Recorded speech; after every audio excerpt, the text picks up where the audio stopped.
It is 5:30 and we're calling this work session to order. Welcome. This is a special meeting of the Kent School District Board, which is held in public to comply with the Open Public Meetings Act. The purpose of this work session is to discuss the strategic plan progress update. I'm going to call for a roll call of board members, and when I call your name, please say present or something of the sort. Director Song, who's attending by Zoom. Present. Thank you. Director Cook.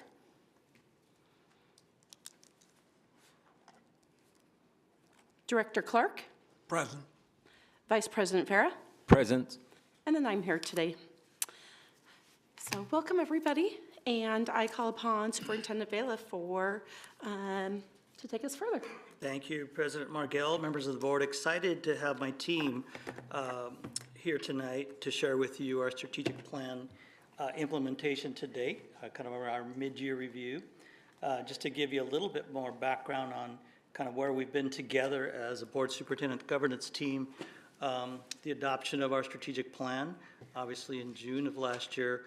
Lots of work has been done by our team, already preparing for not only the reports you're getting, but also really looking at how we're going to monitor the progress that we're making together as a system. And so I wanted to bring us to this point, to where we've been, because it was only just last June, which I can't just believe that was true. So I want to go ahead and turn it over to my team.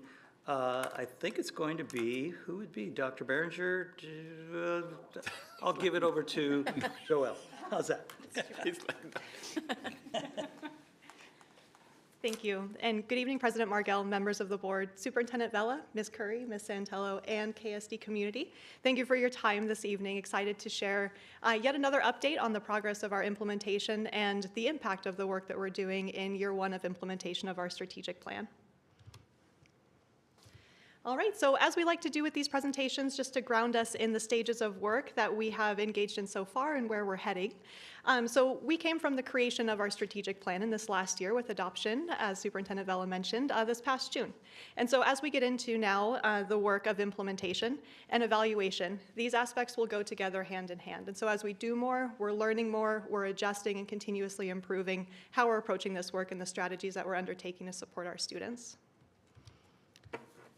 The intended outcomes of this process as we engage in it are fourfold. So as we look to coordinate the strategies in service to those outcomes, that'll enable us to achieve our strategic goals over the 5-year performance period of the strategic plan. As we engage in that work, it's iterative, and so we need to engage in those regular opportunities to understand how the work is progressing, where we can adjust, and how we're continually moving the needle forward in pursuit of those targets that are outlined in the strategic plan. Along the way, we want to make sure that we're also taking those opportunities, and some of our initiatives are actually directly in service to this, creating those opportunities for increased transparency, communication, and ultimately accountability. Our strategic plan is a 5-year commitment, and we want to make sure that we're fulfilling that, not just at the end, but every year along the way.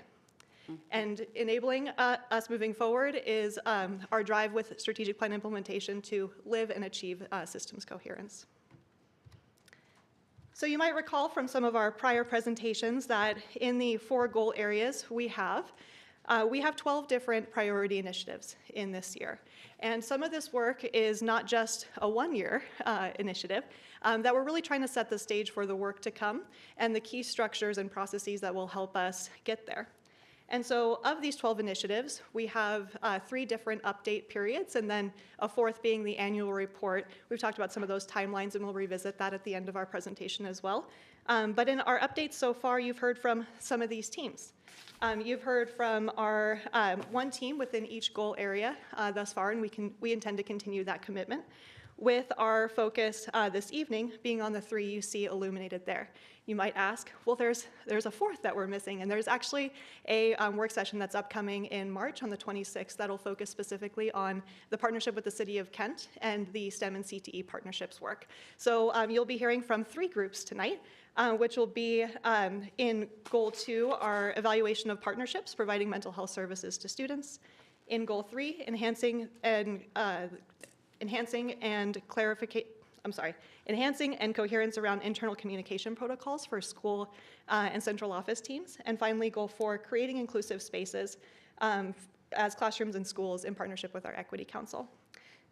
So without further ado, I want to turn it over to our teams to share the great work that they've engaged in thus far this year, starting with our mental health partnerships evaluation. So I'd like to introduce Assistant Director Lizzie Barker.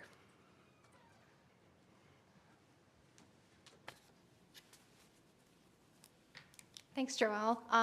Hi, I'm Assistant Director of Research and Evaluation, Lizzie Barker, and thank you all for the time to share more about this initiative today. Before we really elaborate on our why for this initiative, I want to start off by grounding ourselves in what this initiative is. So the Mental Health Partnerships Evaluation Initiative focuses on creating a sustainable system for evaluating the impact and investments in KSD community-based partnerships. Central to this project is the need to improve services provided to KSD students. By focusing on mental health partners first, we're prioritizing what we see as a critical need within our system, thinking about how that will integrate through our evaluation of our partners. So this initiative grew out of the Goal 2 services commitment. That commitment states that as part of the strategic plan, KSD will annually evaluate the impact of district partnerships with community-based organizations and make adjustments to meet the diverse needs of all students. At the root of the commitment is a recognition of the role accountability plays in ensuring that all of our students receive the support that they need to succeed. So through scoping this initiative, our action planning leadership team came to the realization that we needed to build capacity within our system to consistently evaluate our district partners in order to better meet our student needs. So therefore, this project will have a 2-year time horizon, and we'll focus on breaking that down in just a little bit here. Year 1 of this initiative will focus on developing a framework for conducting partnership evaluation, so including a deliverable of a rubric that can be used across different partnerships, regardless of what type of service they're delivering to our student.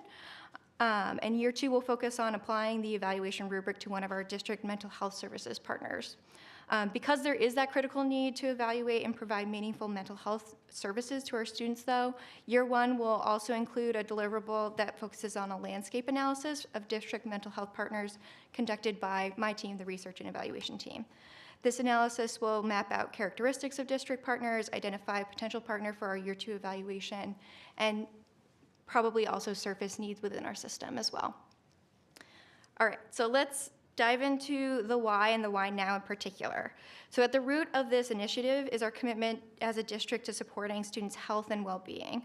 We acknowledge that schools support students in multiple ways when they learn and grow, including their social and emotional growth. Schools often fill the role within our society of connecting students to resources to support their overall health and wellness.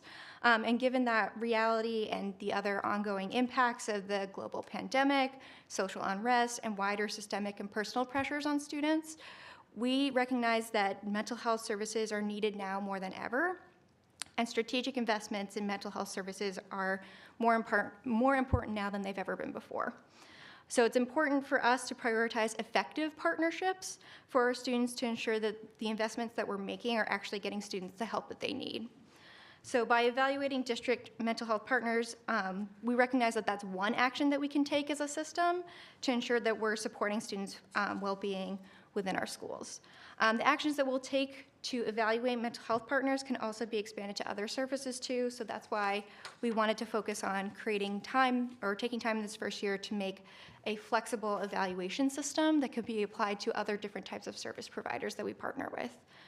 And then as far as the why now, that's kind of stated up here, like I noted earlier, this initiative is rooted in the services commitment from Goal 2, but we also understood that prioritizing this commitment early in the implementation process of the strategic plan would set us up to create an ongoing process to evaluate our partnerships for the duration of strategic plan implementation. Okay, so that's a lot of context. So we're gonna dive into a little bit more of that anticipated impact. So we've talked a lot about what it is, why we're prioritizing it now, and really we wanted to highlight to what long-term impact we think this will have. So in the long term, the first priority that we have is improving KSD students' mental health and social health as well. So evaluating our mental health partners will help us surface information about effective methods, greater needs within our system, and meaningful ways to allocate our resources so that in the long term, these findings can support strategic investments in mental health services and adjustments that we can make to provide services to students that are actually fulfilling their needs. We also recognize that through taking an intentional approach to creating this system, we're going to be creating a system of accountability and providing a space to invest in strategic investments. So that system of accountability, the purpose of this work as a whole, and taking some time to be deliberate about defining our flexible rubric at the beginning, is to create that cohesive, critical system of accountability for our community-based partners. Though there are feedback exercises which exist now, we want to build on those to ensure that there's capacity within our system to hold our partners and ourselves accountable to our stated goals. And then finally, we also wanted to make sure that this impact will be seen through creating that series of evaluative tools and building that capacity within our system. And it's all leading to that greater system of accountability and having a system to create some intentional checks for effectiveness that'll help us identify where we need to strategically invest resources to support our student needs. Okay. All right. With that in mind, we're going to take a moment here to just kind of highlight again those three kind of key deliverables that we'll see over the course of the project. So like I said, year one is really going to be focusing on developing this partnership evaluation rubric and toolkit. That's our primary deliverable for this first year. It'll include documentation about how we engage with and evaluate partners currently, a comprehensive rubric for how to evaluate all partners within our system with specialized rubric elements which are specific to service areas. So for this first year, we'll really be focusing on developing that specialized rubric for mental health services. In addition to creating that rubric and toolkit this year, as another key deliverable for year one, we also want to conduct that mental health partnerships landscape analysis. The analysis will capture breadth of our district partners, what they're doing right now, and how we're investing in our system, and provide some definitions, classification system that we can use in the future when we engage with new partners as well. It'll also help surface a potential partner for our main deliverable in year two, which is that partner evaluation. So the evaluation will focus on a specific partner, working with them to apply our evaluation rubric and toolkit. These are kind of the three big deliverable pieces, but we also want to recognize that through this work, we're really creating a system of continuous improvement. So this is trying to create and implement a system within our community that really holds ourselves and our community partners accountable. We already have a good system for engaging with partners and following up on that service delivery, but we want to enhance how we evaluate that service delivery and review the impacts of those partnerships.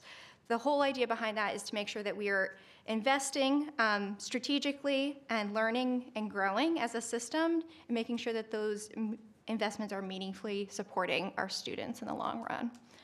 Okay, with all of that context, we will be available for questions afterwards, but I'm going to hand this over now to Executive Director of Learning Improvement, Doris Johnson, to talk about our next priority initiative for the day, and that's communication practices and tools.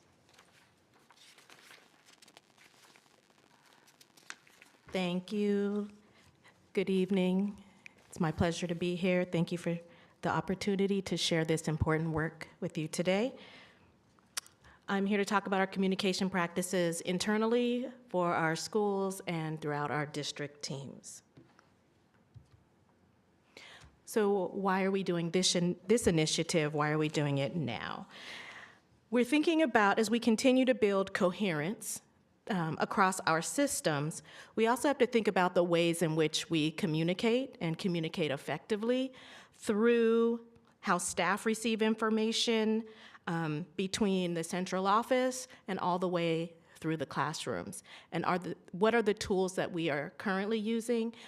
Thinking about, is there a different tool? Evaluating the tools that we're using so that we can reach the most people within our system in the way that they will be able to receive the information.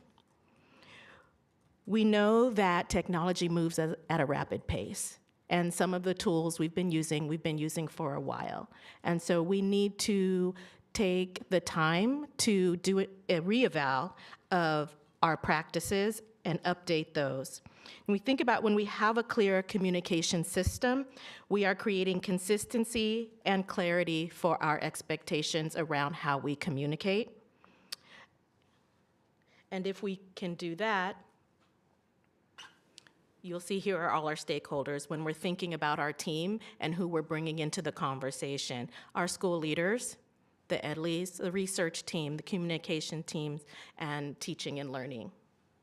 So we have to think about whose voice are we still looking for to hear outside of kind of the district leadership.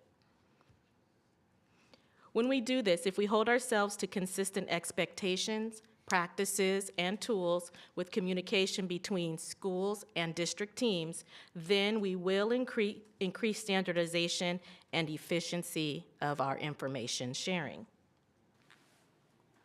The way that our plan works to monitor and our continuous improvement is we have 3 phases that we've identified to do this work. In phase 1, it's understanding what are the what are the tools that we have out there, where do we see redundancies, and then where do we see gaps. And from there, we're going to narrow it down to what are the most efficient and most effective tool or tools.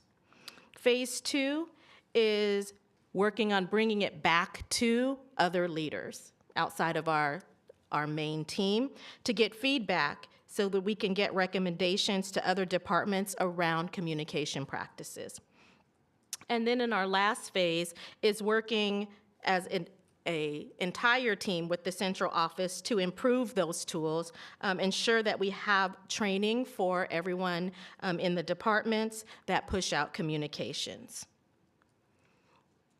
And I think that is where I will end, and I will turn it over to our next speaker, Simone Hamilton, who is our Director of Equity and Strategic Engagement, and happy to answer any questions at the end of this presentation. Thank you, Doris. Good evening, directors of the board. I'm very excited to be here with you guys today and to share more about this next initiative for this year. This was a really exciting initiative also that we spoke about during the building of the strategic plan, specifically in Goal 4. This was something that had kind of never been done before and looked at, but I'm going to tell you a little bit more why we kind of took the route and invite you into some of our thinking. So why this initiative? Why now? We're continuously investigating ways to improve the well-being of our students, and I think that was clear from the beginning when Lizzie started to what you heard from Doris and then what this will further show. But we recognize that there are existential concerns and trauma that people are experiencing in the community, in different spaces that they're in, that are contributing to this mental health crisis that we have. And it's not enough to just look at the behaviors and the supports that are needed for the behaviors. We also have to look at our role that the built environment plays in promoting some of these conditions.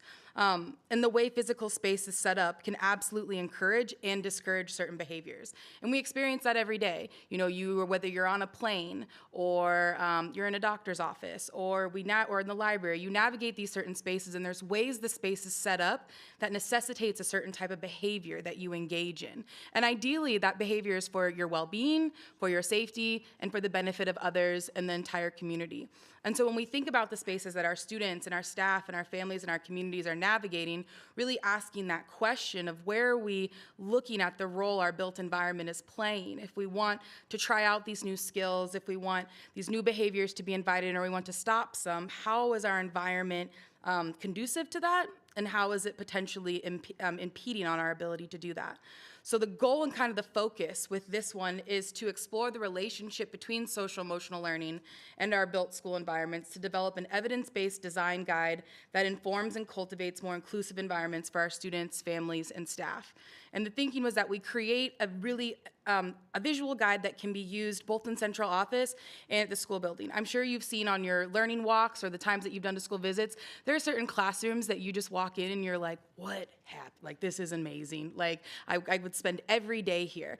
And then we have other classrooms sometimes, and it's no fault to the teacher's own or no fault to anybody's. It's really just like, what's missing? Something's missing in this space. And it can be as simple as, you know, sometimes teachers changing the level of lighting or the type of posters and the way they display student work on the walls, or the certain routines that they build into the class. But one of the best ways to create system coherence is so that there is that foundation set of practices and a guide that our educators and our school building leaders, and even here at central office, we can look to have that can inform what we need in our environment to promote inclusion, to promote that well-being, to promote that belonging that we strive for.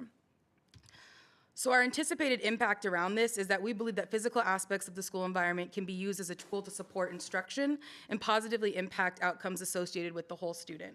And we're not starting from scratch with this. There's a lot of research that has actually happened in the last 5 years, a lot of recent research around this and investigating that relationship between the behaviors and the social emotional learning and our built environment. And there's one lead researcher on it right now. Her name's Dr. Renee Mantooth, and I linked her in some of your school board updates so you can see deeper into more of her research. But she is one of the lead educating researchers at this HKS design firm, where they developed this framework that demonstrates the relationship between an enriched environment and social emotional learning. And really the crux of this framework that's on the screen right now, where you have enriched environments and social emotional learning, is this idea that when stimuli within the physical learning environment send cues about what students could do and should do, it thus influences the behaviors and the learning processes that happen within these spaces. And so often too, when we're doing social emotional learning and teaching with our young people, we're sometimes negating the adult social emotional component that also needs to exist. And so taking a look at our physical environment and how we design our spaces is also taking care of what adults need to be able to show up in that space fully and authentically for students as they deserve. So, and how we're going to monitor and kind of continuously improve this stuff is we believe that intentional design cues can have a significant impact on the social and emotional well-being of our students and educators. Also, as I mentioned in that update, a lot of the research thus far has involved, when I've looked at like kind of even their data collection methods and how they came to some of their conclusions, it's a lot of interviews with teachers. It's a lot of interviews with principals. So one thing that our group is committing to doing is taking some of those same questions, those same focus groups that they did in their research, and mapping them over with students and young people and also families to get some of that perspective. Given that our district is so diverse, looking at the different nuances of even just where, how like the flow of the energy in the room. There's ways in which, and you know, I won't go too far, but there are feng shui elements that you can incorporate in a design that really play off the elements of where there's water and natural elements and metal and things like that. And it's not that this guide is gonna dictate and say you have to do all this and this has to be all true in your space, but it's to offer considerations. And then for that, to kind of promote that, the end goal of this and the metric in the strategic plan is that our school buildings and our classrooms get to apply for kind of like a certification of like, I am an inclusive space. Because these things are true based off of what the guide has recommended, I have a designated inclusive space. And the goal is to get those district-wide, whether it's in central office, in the school building, or the classroom. So over the next of this year, our first deliverable, which will be done in March, is to create that shared vision statement and the definition of what an inclusive space is, given what we know about the research and given what our goal here is in Kent. The second deliverable is to kind of develop some key terms and the elements of what's in an inclusive space. And we're going to look at everything back to this thing, looking at the different stimuli. So what are the sensory stimuli? What's the cognitive? What is the motor, the social? Looking at the examples and providing those of what those things can look like. It can be as simple as, again, affirmations on a wall. It can be the way you group students. It can be the way you change where people are looking. It can be a number of things. Colors that you choose. There's work around color theory in this. Deliverable 3 will actually be developing kind of like the initial draft. In April, we'll start about what that visual guide will be. And our goal is that by October, we have a full, complete draft of that guide. But it's going to be kind of, you'll see that it's April to October because it's ongoing, because there'll be terms, there'll be strategies, and again, really surfacing what some incredible teachers are doing in our district. Like I said, when I've gone on some of these learning walks, I like take pictures of like their classroom and I write down like, hey, can I follow up with you? I want to know what your process was for choosing this, what resources you used, because a lot of this is we can build off the assets that we already have in the district. We don't need to reinvent the wheel, and there's a lot of ways to creatively implement and integrate these strategies that really don't cost anything. It's just a changing of the way that we've kind of always done something.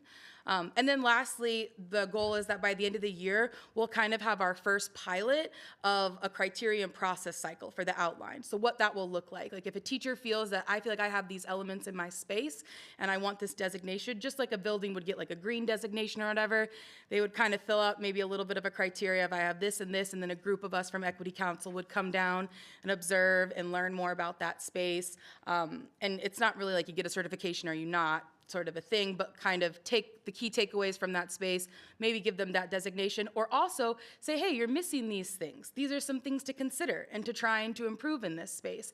But then also in that process, following up with students about, are they noticing these things? Are they noticing and experiencing the changes and the impact of these certain things in their environment? And then adjusting accordingly. But the idea is that this guide is a living document that really rounds out not just the behavioral supports that we're putting in place, either through outside agencies or through curriculum or through other teaching and instructional practices, but also is that built environment and making sure that the space is conducive to those new behaviors taking place in the classroom. So, and with that, that's it. I'm passing it back over to Joelle. Excellent. Well, thank you so much, team, for sharing the great updates, the progress and the impact of your work so far. As we look ahead to continue our work in this space, wanting to revisit our timeline for this work. So as we move through the iterative cycles, we are continuing to move from the progress of our planning into the impact of our strategies. And so as you'll continue to hear from select groups in each of these update cycles, we're also continually providing those updates from all teams about the progress that they're making in addition to these interactive updates. All of this also intersects significantly with our superintendent's evaluation process. So as we give these different presentations, this is a great opportunity to learn more about this work, help to inform follow-up questions or follow-up activities that may give further insight into the progress and impact of these initiatives. And we'll culminate then with our annual report. So looking retro back to the year, how far we've come, and where we leave off will then inform our work in the 24-25 school year. As we look ahead to some of our upcoming opportunities to share more information, there are 4 more teams that you'll hear from, and those dates being inclusive of our March 26th work session. Again, I mentioned the collaboration with the City of Kent, so you'll hear about our STEM and CTE partnerships work there. You'll also hear from our District Unified Communications team, the initiative focused on bringing further coherence and integration to the tools we use to engage our students, families, and community. This update, as well as the other, will be at our May 8th work session. And again, you'll also hear about the alignment of school and district improvement processes to build on the presentation you recently heard about the school improvement plans. All right. So with that, thank you again for your time this evening. We welcome your questions about the information that you've heard. Thank you very much. Moving into our question section, I would like to start with Director Song being on Zoom, just to make sure we get those questions in, if that's okay. Yes. Yeah, thank you so much. I just have one question. I mean, first off, thank you so much for the presentation. I think it was well presented. I personally liked all of these ideas, and I'm excited to see where this is going to go. But I know things are still in development, and so please let me know if this question is also going to need time to answer. But the only concern, or I guess curiosity I had, was with the partnerships and integration of community-based resources for mental health. Do you guys foresee any limitations on, or I guess for services that the students will be receiving based off of their providers if it's going through the school? And one example is like some school districts who have community partners with, say, a mental health agency. If the student's receiving support from that agency, then that agency will not be able to provide ongoing supports outside of the school. Is that something that's been considered? So, Director Song, that's a great question. I want to make sure we understand it. So if we had an example of a student, let's say it's in middle school, who currently may be receiving services from an outside agency, How does that work with, in terms of limitations, because I did write that word down, how does that work with what the school can offer as far as, go ahead. The other way. I'm thinking when Got I it. hear the word partnerships, I'm under the assumption that these might be either district funded or some type of funding relationship between the school district and with the providing agency.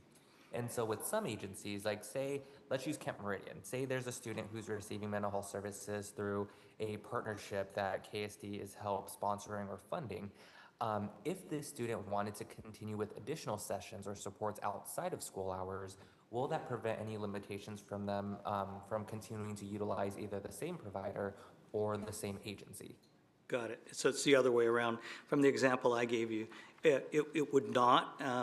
They could continue that, but it wouldn't limit them from continuing that. In fact, in some cases, in my experiences, depends on the partnership. If we've been partnering with that agency for some time, it's actually a partnership that can help in a variety of ways. Sometimes additional supports can be identified, if you will, based on some of the work we're doing with them. So the answer is no, it would not limit them additional services. Thank you very much. That's all I had. Thank you, Director Song. Director Cook? I don't have any questions, thank you. Director Clark? Yeah, if I can, I want to talk about the inclusive spaces framework. So the thing that, I mean, clearly when it's in place, it's about full engagement of the students, and I get that. The concept of getting the right behaviors is evident based on general lesson plans.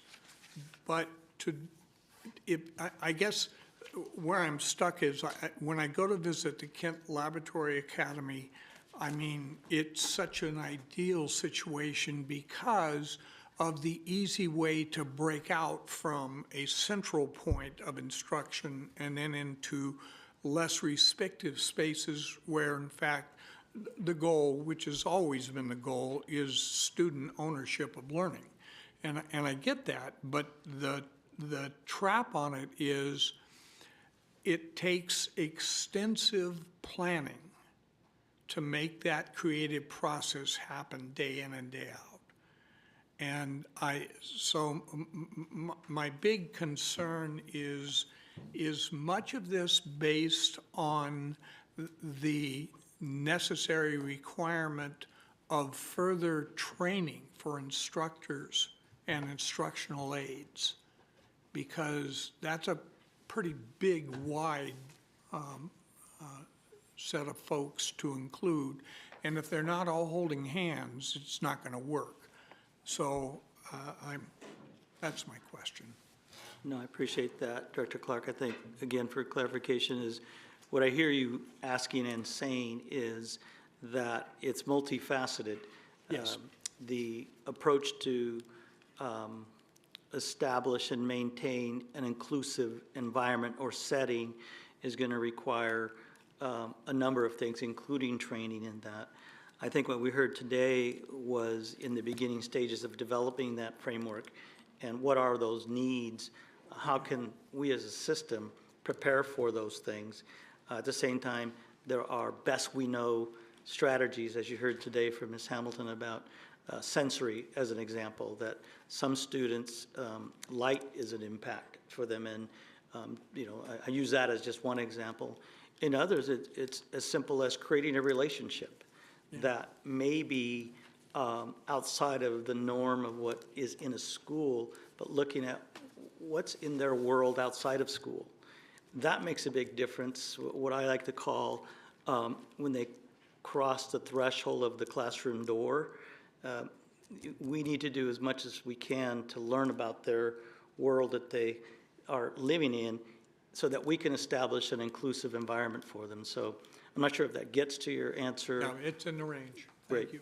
Thank you. Appreciate that. Any further questions, Director Clark? No.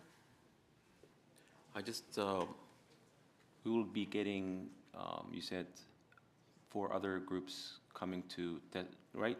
So I will leave my questions then because that will be specific, right? Yes, definitely. Right. Vice President Ferry, yeah, and I think hopefully you heard we're excited about the upcoming joint city council meeting with our board, where we can share a little bit more about some of the STEM focus areas and then really the partnerships we're having with organizations, particularly around STEM. We're excited about that, so I'll save that those, for yeah. that I'll time. save So the coming questions. soon, Absolutely. so thank you. That's it.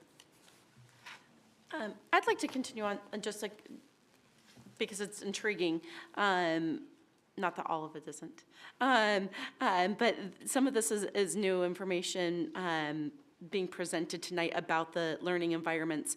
And I'm interested in the kind of the certification process and how it's set in here. Is there a goal around having every classroom at all levels go through this process in all environments, including, libraries, gymnasiums, and such of that? And then offices, I think that there's a lot of different spaces within their schools. And then also, I don't think, in my mind at least, it seems like this wouldn't be a one and done. Like, we make it great, and then, okay, done, we're moving on to the next thing. Is this a recertification process? Is there's different students that have different needs as we learn more? Do we have an idea of what that is? Or, hey, we're starting to get through the beginning of this process, this is where we've gotten so far, and we will continue to iterate as we move forward. Could you just expand on that a little bit? I'll start from the latter that you had there, then I'll have Ms. Simone Hamilton come up and share a little bit more about the certification and kind of what our goals are. But definitely not a one and done. I think as we think about continuous improvement and looking at learning from the practices that we learn ourselves is important around developing those own inclusive environments. So I could answer that one just by saying we continually improve on this. So Ms. Hamilton, if you will, please.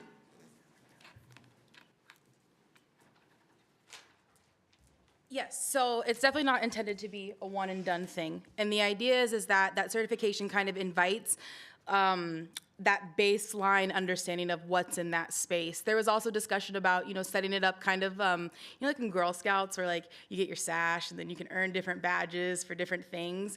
Kind of thinking about it that way too. So it doesn't feel like, what we don't want it to be is a mundane recertification process where it's just you're doing the motions to just do the motions to renew it. But that as we're evolving, as we're learning more about what students need, as students are changing in the classroom, every year a teacher is getting a new group of students. So the way they set up their classroom is going to be a little different. Part of the strategies to use is to help students design their own seating. We have I know one teacher down at Kent Elementary, and each of the students that come through her class have a different way that they set up the seats based off what needs for them. The first 5 minutes is a little bit of chaos, but she's like, hey, if it's first 5 minutes of chaos, for the rest of the time they're fully focused and engaged and feel safe and connected to their learning, it's worth it. And so the idea is that certification kind of gets you at that baseline, and then over the years we've talked about as new research comes out, as student needs are changing, as we're finding out more information or finding different strategies that can work, that there's ways that people can participate in that. There was also this idea too of wanting to kind of gamify it, play on that idea of like being a part of a collective, not really a competition, but that there's stuff to earn.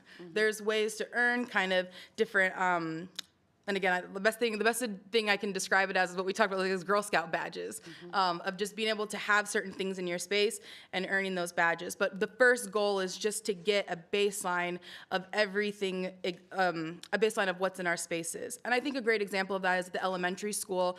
You can go into some classrooms and there's school-wide initiatives in some of our buildings where every classroom has a comm corner. It has a corner that has a set of things that students can play with. It has some sensory walls. It has some exercises.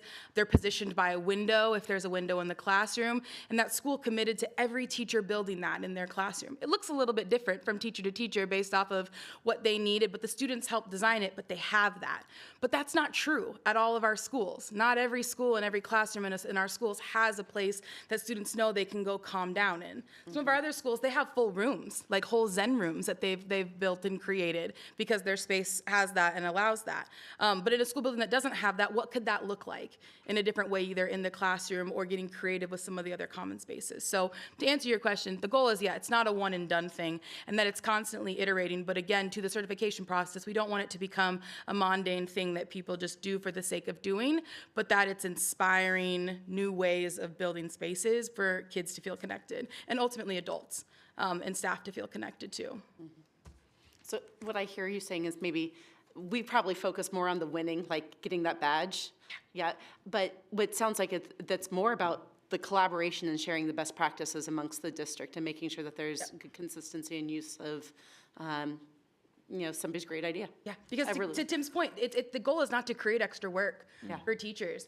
And with a district as big as ours, with as many schools as we have, I'll go to two opposite corners and I'm like, oh my gosh, like this thing that you've been challenging on, like this teacher solved it. Like how do we cross-pollinate those strategies and that information over in this space? And ideally, once we see certain strategies that work too, from like a perspective of economies of scale, when you have enough people doing the thing, you can see really great change and impact and a better use of resources as well. Great, thank you. Yeah. And then I did have one other question about the mental health partnerships and evaluations, is the ability to, I don't know if this was necessarily, how do we give that information of what our mental health partnerships are generically? I remember the last time you spoke, we talked about dashboards, but that sounded more like results-based of something. But just, if a parent wanted to go on and see who our mental health partners are within the district, where would they go for that? And is this evaluation something that we would imagine being part of that? Or is that really something separate, and this is in kind of our partnership with them, and but we have other places to go for, just to know what there is out there? I think sometimes it's a lack of knowledge of, where do I go? I need help for my kid. Yeah, I'll start with Sorry. the partnership pieces. We have currently partnerships that, with agencies that deal specifically with mental health support. We've talked about Hazel Health, I think the last time we talked about that. Yep. We have other agencies that also support what I like to say, the whole child. So I'll say that first. And we do have, our teams know who they are, and whenever we have situations where school teams are looking at the child from a holistic perspective, I like to say the whole child. When we think about that, we think about what are all the resources out there that we're going to need to come together, because not all of them are in the schoolhouse. Yeah. And that's why I think the importance of our strategic plan and the focus areas that we're in is really looking at, so what is that best practice? I think you heard the communication piece. We might be doing that one way, but it's still not getting to some parents that need to know about Kent Youth and Family Services, for example. So for those who have utilized that, they know, but that's not true for everybody. I'd also say, if I may, that we can't assume that our families whose first language spoken at home is not English, that they even know where some of those resources in their own language might be utilized. I think about CMAR and some other partnerships which offer supports in those areas for their families in another language. I'm just coming up with different examples that we have, but certainly we can continue to do better on the communication side. And I think I missed one of your other first part of your question, but tried to get that. I think the big part is just, do we have a central place where parents can go, and where are our resources and how they have, and it sounds like it's going to their school and. Yeah, that's one place. I think I'm gonna turn to Mr. Heath, Associate Superintendent of Learning Supports, who actually meets periodically with our community-based partners, many of whom I've just mentioned. But Mr. Heath. Yes, good evening, Board. There is a resource under families on the website around the different resources for mental health and other agencies that serve our kids in our area. That includes ones that are not necessarily ones that we have contracts with. The contract, our one mental health provider that provides services to all of our district is Hazel Health, which is our telehealth option. Other agencies are specific to specific schools, often tied around grants or other pieces of funding. The greatest thing and what I think most families do when they're looking for help and resources, they actually reach out to the school, and they reach out to the school counselor, and they reach out to the teacher and the administrator, and they do an excellent job of our staff connecting kids and families to services. And so I would suggest if they're trying to figure out where to go, I would say reach out to your school counselor. Wonderful. Thank you very much. Yeah. Any other questions from the directors? Okay. Anything else that you would like to add on? No, I just wanted to take a moment just to thank our team. Some of the team is not here, and you're going to hear more from them. I'm just so impressed with how they've really focused since the adoption of our strategic plan, not just left the strategic plan for it to be monitored by itself, but they're being very intentional about this. They're developing action teams, and we have action teams that are developing best we know action, and that's what you heard today from one of my team members in terms of the timeline. And I've shared with the board before that a superintendency evaluation is about how the systems that are in place are supporting kids, and how are we monitoring that to know where the gaps are and how we are continuously improving on those. And that's how all this is together, and I bring that up as Dr. Nyland, who has been providing some support on this, that he has said that before in terms of coherence and systems coherence. Yeah. But I'm so excited about that and wanted us to formally say that about the team. And I also wanted to thank our board who over the last couple of years have been really focused on, especially since the pandemic, continuing to focus on mental health. We focused on student voice, as you recall. Student voice, we're continuing to do that. It's just we're continuing to refine how we are monitoring the implementation of the strategic plan. So I just wanted to say that, and thank you. Thank you very much. I know that in the school visits, it's great to hear the coherence of the language that's being used throughout the district, throughout the classrooms, and now seeing that coherence continuing to move into other areas. Thank you very much for the presentation. We appreciate it very much. It is 6:17. We are going to take a break for about 13 minutes, and then we will adjourn now and start our regular meeting around 6:30 p.m. Thank you.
It is 6:30, and we are calling this regular meeting to order. We'll take roll call of the board members. When you hear your name called, please respond with present. Director Song attending via Zoom. Present. Director Cook. Present. Director Clark. Present. Vice President Farah. Present. And myself. Director Farah, will you lead us in the Pledge of Allegiance? Thank you. I pledge Allegiance to the flag of the United States of America and to the republic for which it stands, one nation, under God, indivisible, with liberty and justice for all.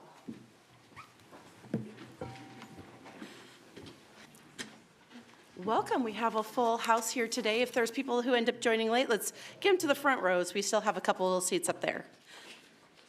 This is a meeting of the Kent School District Board, which is held in public to comply with the Open Public Meetings Act.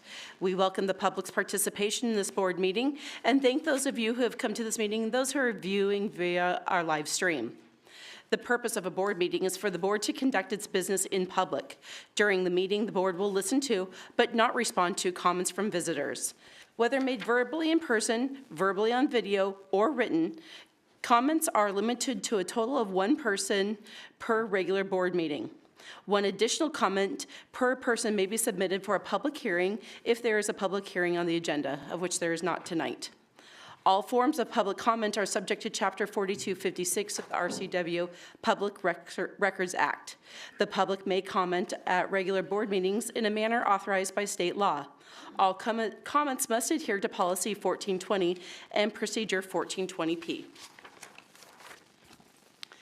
If you wish to make a comment to the board, comments forms are available for completion prior to the meeting and must be turned in no later than the beginning of the legislative report. No forms will be accepted once this report has begun. Comments are limited to 3 minutes. Public comments will be heard after the opening, during the preliminary communication from the audience, at specific agenda items, and during final communication from the audience. Students will be first to speak on any topic. Please state your first and last name prior to the beginning of your testimony. Abusive public comments personally directed towards the board, staff, or students will not be tolerated. The use of specific names or personally identifiable information of board, staff, or students is not allowed. Board members or KSD staff members may interrupt or terminate an individual's statement when not adhering to Procedure 1420P. All comments, whether verbal or written, must adhere to the standards of civility as defined in Policy 1400, Meeting Conduct, Order of Business, and Quorum. If you are seated in an overflow room, please come in. We still have a few seats. There is a brief delay in the live stream audio. We will allow extra time for you to make your way to the boardroom after your name is called. Individuals with items for the board or superintendent must provide them directly to Safety Services staff. In the back, thank you very much. Approaching the dais during the board meeting is not allowed. Any items turned in will be provided to the board and superintendent following the meeting. We are now to item number 1.06, land acknowledgement, and I invite Director Clark to read the land acknowledgement. We acknowledge we are gathered upon the ancestral lands of the Muckleshoot Indian tribe who historically lived throughout the area between the Cascade Mountains and Puget Sound. Thank you. We are now on to item 1.07, agenda review. Superintendent Vela, are there any changes to the agenda? President Margell, there are no changes to the agenda. I do have a motion to add an agenda item, number 7.03, OPMA disclosure regarding January 24, 2024 regular meeting discussion and approval item, resolution number 1663, reduction in education program. Is there a second? I second. Discussion? Seeing that there is no discussion, I call for the vote. All those in favor of adding informational item 7.03, OPMA disclosure regarding January 24, 2024 regular meeting discussion and approval item, resolution number 1663, reduction in education program, raise your hand and say aye. Aye. Aye. Aye. That is a 5 in favor, and the motion fails. Or, sorry, we're going to say that again. The motion passes. Yes. Okay, any other items?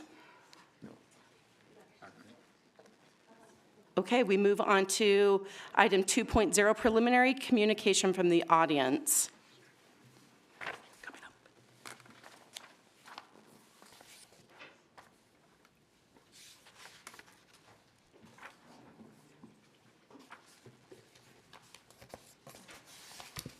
Good evening, President Margell, members of the board, Superintendent Vela, and Ms. Curry. I'm actually still counting comments that I've received, but to share in, going from the top, in-person student general comment, I've received 1. Online video student general comments, none were received.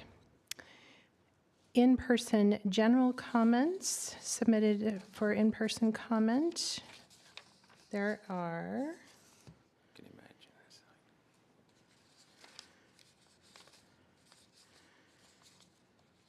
5.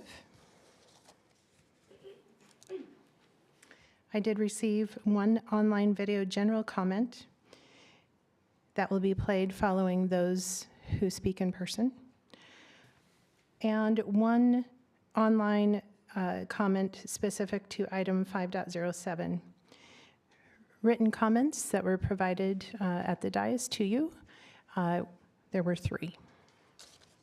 Thank you very much. Can I ask a clarifying question? I just want to make sure that we approved the agenda as it is. I didn't hear you go through that, sorry. You approved the change, but I don't know if we did the... I appreciate you very much. Just to verify, I don't believe I did that either. I don't believe we don't have to approve the agenda as given. If there's no changes, we would just approve the changes as made. Thank you. Thank you. You asked me a hard one there. Okay, superintendent report. Item 3.0. Communications. We're gonna do these ones first. Okay. Trying to speed along here. Okay. Oh, we're gonna help, I need some help with the writing on this one. This is a student. I'm gonna say Joseph, Jared.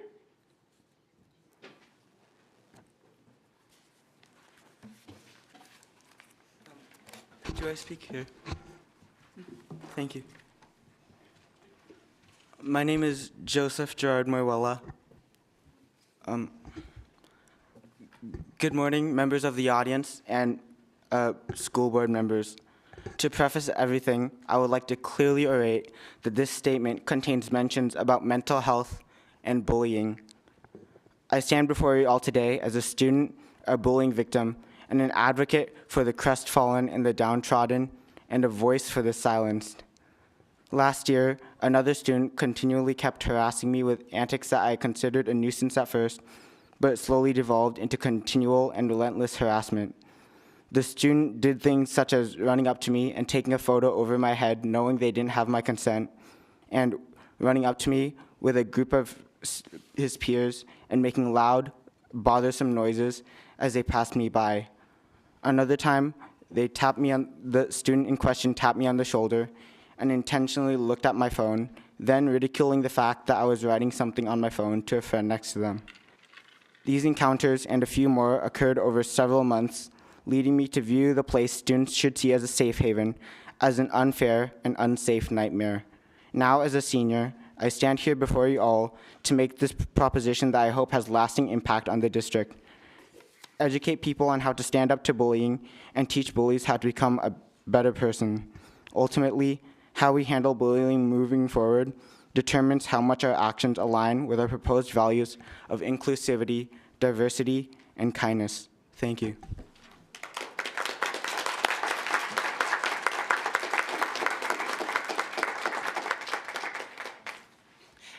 And I'm so sorry. I know that we love having our students speak, but we do ask that the audience also keeps all comments and reactions down. Thank you. Our next person to call is Michelle McCormick.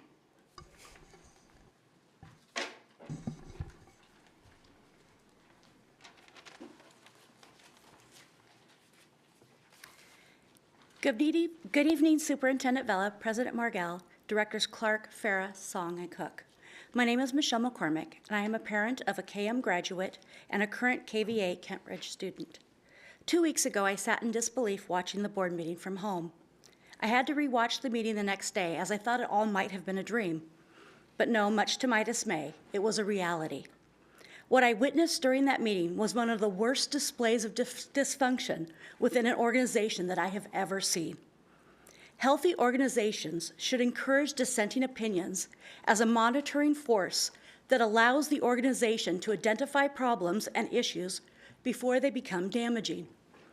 Instead, what I saw was a group of leaders who want to push down any opinions that are not 100% in line with their own. This has been taken even further tonight by the proposed resolution number 1669. However, there was one thing during that meeting that was said that I agreed with. Our children are watching all of us. They watch how the board and administration treat the community when they speak out on issues that they are passionate about. They watch how legitimate concerns about their safety are dismissed by the district, and how their parents are called too emotional when they become upset when retelling the story of their children being robbed at gunpoint while walking home from school. They watch when community members must quickly rally to provide lunches for students during the teacher strike because the district is too slow to respond. They watch when picket lines are crossed at Mill Creek and Scenic Hill. They watch when seemingly racist comments are made and followed up by only halfway apologies. They watch when it appears the board is unable to properly manage their sole employee. They watch when a board member is called names, threatened, and bullied by other board members or members of district administration. They watch when tens of thousands of dollars are spent on remodels at the admin office when their school still has a flooded field that cannot be used most of the year, or has unfinished projects that for some reason the money cannot just be found within the budget to finish. They watch every action, and each of these actions sends a message to them about exactly where they stand among our community's priorities. I ask each of you to close your eyes for just one moment and think back to when you first decided to take on this position of school board director. I have no doubt that each of you did it with the very best of intentions and truly wanted to do what was right for our community and children. There will be conflicts, but it's not how we resolve these conflicts and move forward that show what type of leaders we truly are. Do we choose to stifle dissenting opinions? Thank you.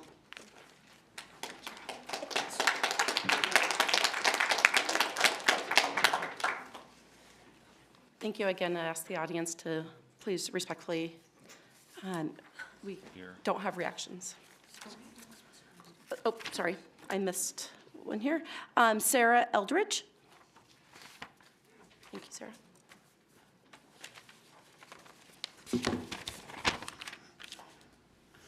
Hello, Superintendent and members of the board. My name is Sarah Eldridge, and I'm a parent in the district. My son is a third grader who is both a special education student and he's in the Odyssey program. I wanted to comment tonight as a follow-up to something that one of the board members said last meeting during discussion about the special motion another director made for his legal fees to be covered. The director who was complaining about the motion said, quote, "We have been elected to think big, change the trajectory of kids that are not even born. How can we do that when we don't even have the brain, we don't even have enough brain to think that way because we're dealing with minuscule stuff?" End quote. I'm frustrated to hear that statement. Honestly, whenever we, and by we I mean a group of us that you probably know by name, but we are parents, staff, community members, we're stakeholders. Whenever we question or follow up on anything, it's met with this same frustration and annoyance from the board and from district leadership. Imagine, please, that you are checking into the hospital for open heart surgery, but on the way into the lobby, the front door is missing a hinge and the receptionist misspells your name. Those are seemingly small mistakes, but don't they kind of show the attention to detail and quality that the surgeon might show during your really dangerous surgery? How can you trust him with this huge thing when they can't even seem to care about the small stuff? Or what if you saved up all your money for a really fancy restaurant, but when you used the restroom, it was super dirty? Do you really feel like they're serving you the best meal of your life when they can't even be bothered to take care of something like that? So no, we're not asking you to stop dreaming big for our kids. Thank you, thank you, thank you for doing that. We're just making sure that before you dream big, you have your T's crossed and your I's dotted. Show us with transparency and humility that you're capable of doing this job, both the minuscule stuff and the dreaming big stuff. You're right, it is all about kids reaching their full potential. It's not really about contracts for turf fields or office remodels or making up new policy to block a director or using a racial slur and then not fully apologizing or pushing back on a records request. But all of these things are how you show us and our kids that you care enough about them to do the best, most transparent, most ethical job that we have elected you to do, and how we will all know that you can handle dreaming big for their futures. Thank you. Thank you.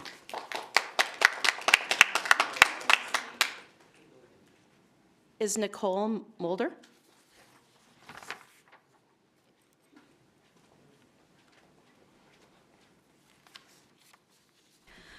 Good evening, members of the school board and KSD community. My name is Nicole Mulder. I am a community member, a KSD parent, and a KSD fifth grade math teacher.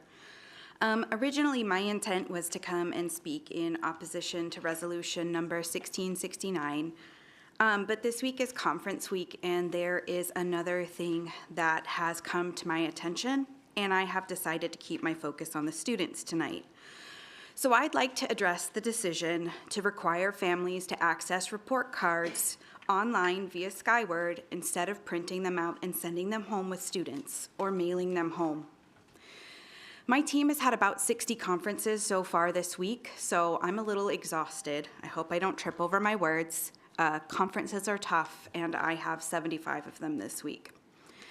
Throughout the course of conferences we've had so far, I'm estimating 60, I've asked every single one of our fifth grade families if they have had the opportunity to review their students' report cards. Out of those families, less than 10 have been able to access their report cards. There were issues with passwords, having a device that functions with Skyward, confusion about the process, and language barriers. Of the few families that had access to their students' report cards, all but one of the families were white, and every single family had at least one, if not both, native English-speaking adults in their home. Most of them were PTA parents or teacher parents. At KSD, we say our focus is equity, excellence, and community. However, this decision is not equitable, nor in the best interest of our community. Please reconsider the impact of asking our families to access report cards online via Skyward, which is a clunky system to begin with. We want families to be involved with their students' education, and this is not a path forward towards that.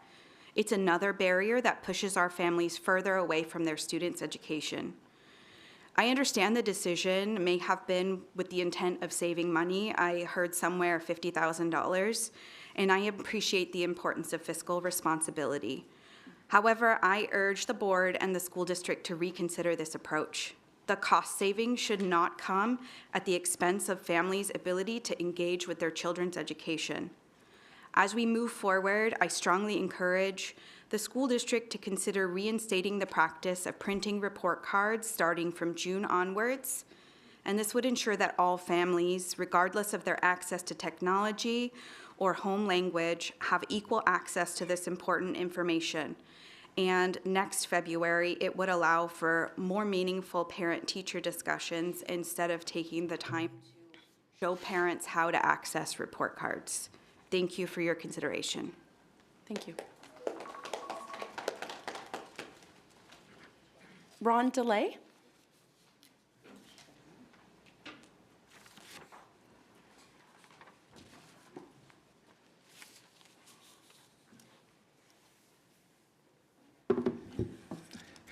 Hello, gang. How are you doing?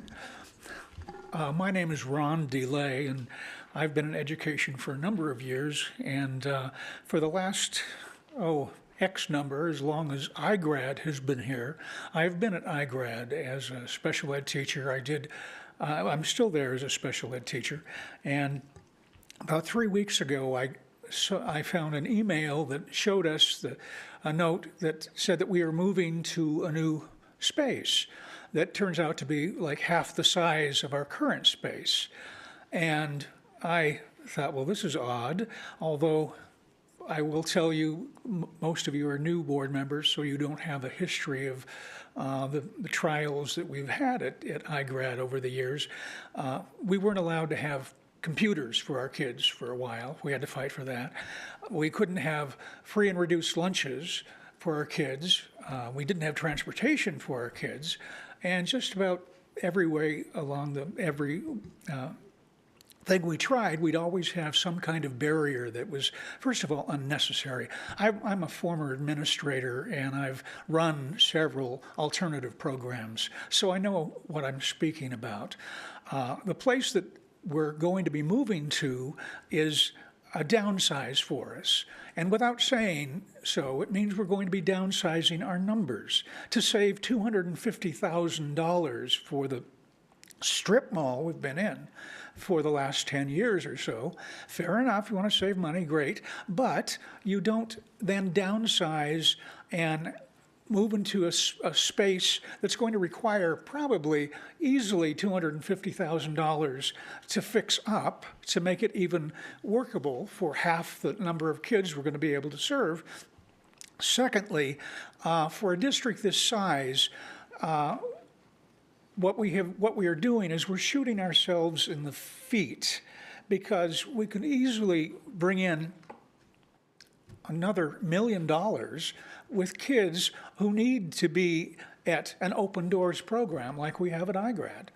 And I really hope that you do some homework on this, because clearly it appears that there hasn't been done much homework to this point. And I know, I haven't shared this with my principal, although he knows that I have a background in alternative programs and so on, but I'm going, come on, people. You're a big enough district, we are a big enough district to support many more kids who absolutely need this service.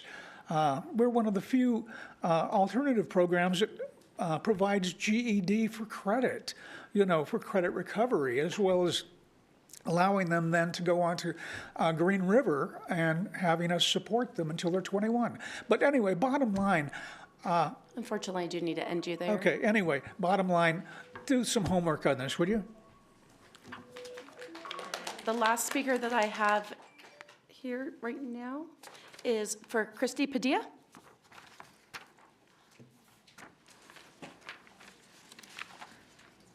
Good evening, school board, KSD community.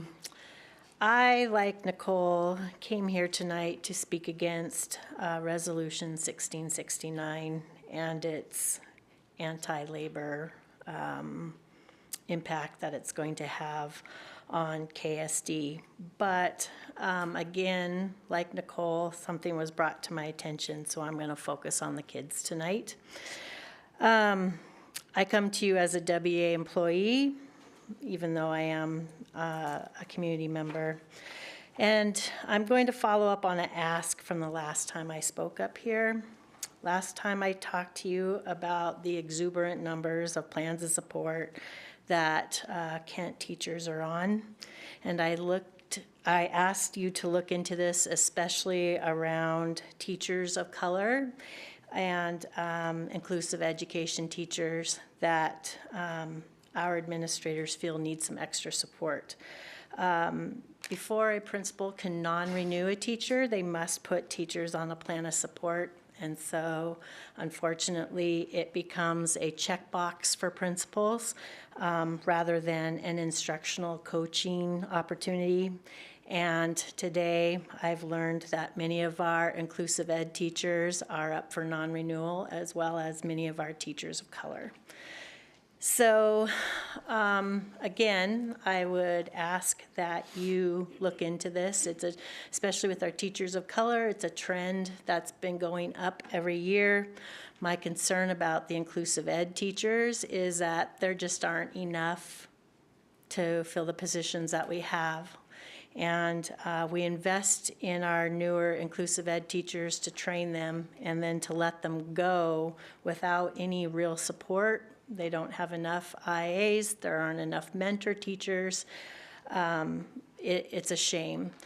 Next month, Auburn's holding an inclusive ed job fair, and many of our staff are asking if they have to take a discretionary day or if they can use a KEA day to go look for other opportunities of employment. I think that's a failure on all of our part, that our most vulnerable students are going to be even more at risk if we have to go out to an agency where principals aren't even allowed to evaluate them, let alone coach them into being better. So you will be happy to know that Damon Hunter and Michael Jackson, the Principals Association president, we met to address this issue and talked about some possible solutions, but it appears that those solutions are not a possibility for at least next year. So I ask that you talk to our superintendent about exploring these issues. Thank you. Thank you. And I have a note from Superintendent Vela just reminding me that we do have one online video general comment.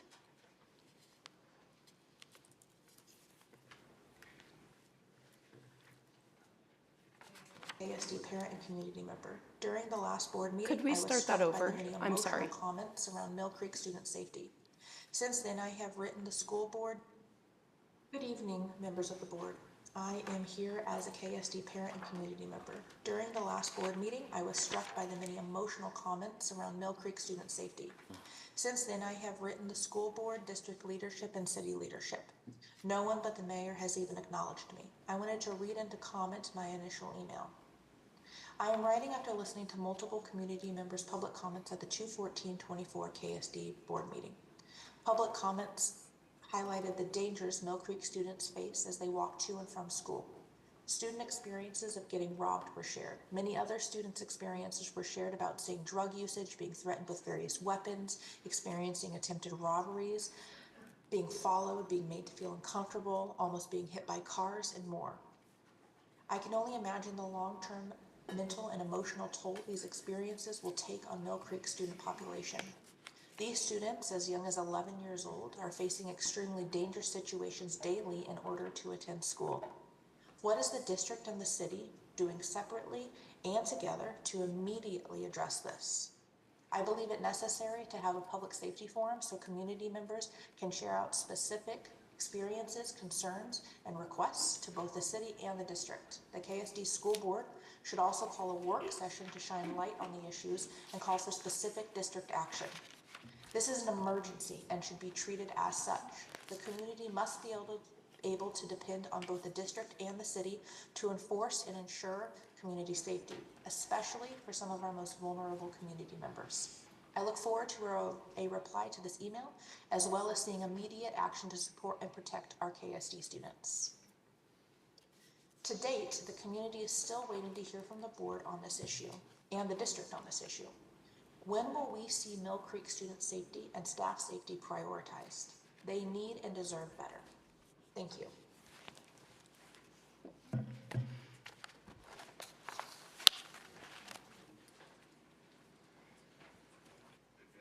And that is the conclusion of our preliminary communication from the audience.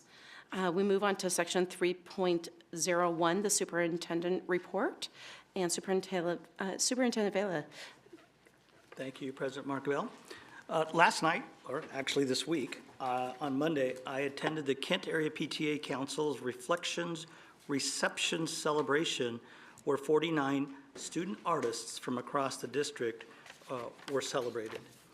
25 students will move on to the state competition, and on behalf of the school board, I express our sincere appreciation for this group of volunteers for supporting art in our schools. As you may know, we welcome refugee families to our schools quite often in our district. I want to celebrate our partnership with communities and schools of Kent, along with our staff, who are hosting parent technology nights for refugee families. At this event, families learn how to translate and download various technology tools supporting access to their students' information. Thank you to communities and schools and our staff for supporting and welcoming these families to our school district. I look forward to attending the Communities in Schools of Kent breakfast on Friday, March 8th. I continue to stay true to my commitment to be transparent and communicate often about our financial situation. We are continuing to monitor our budget, and through the budget development process, our financial situation becomes clearer. Our focus will remain on fiscal stability for our students' future.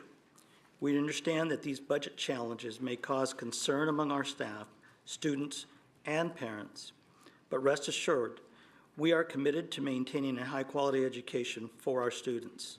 We thank our dedicated educators for continuing to provide excellent instruction and our support staff for their ongoing commitment to create safe and positive learning environments. We are regularly meeting with our local city leaders to foster open lines of communication and continue to build our partnerships with them.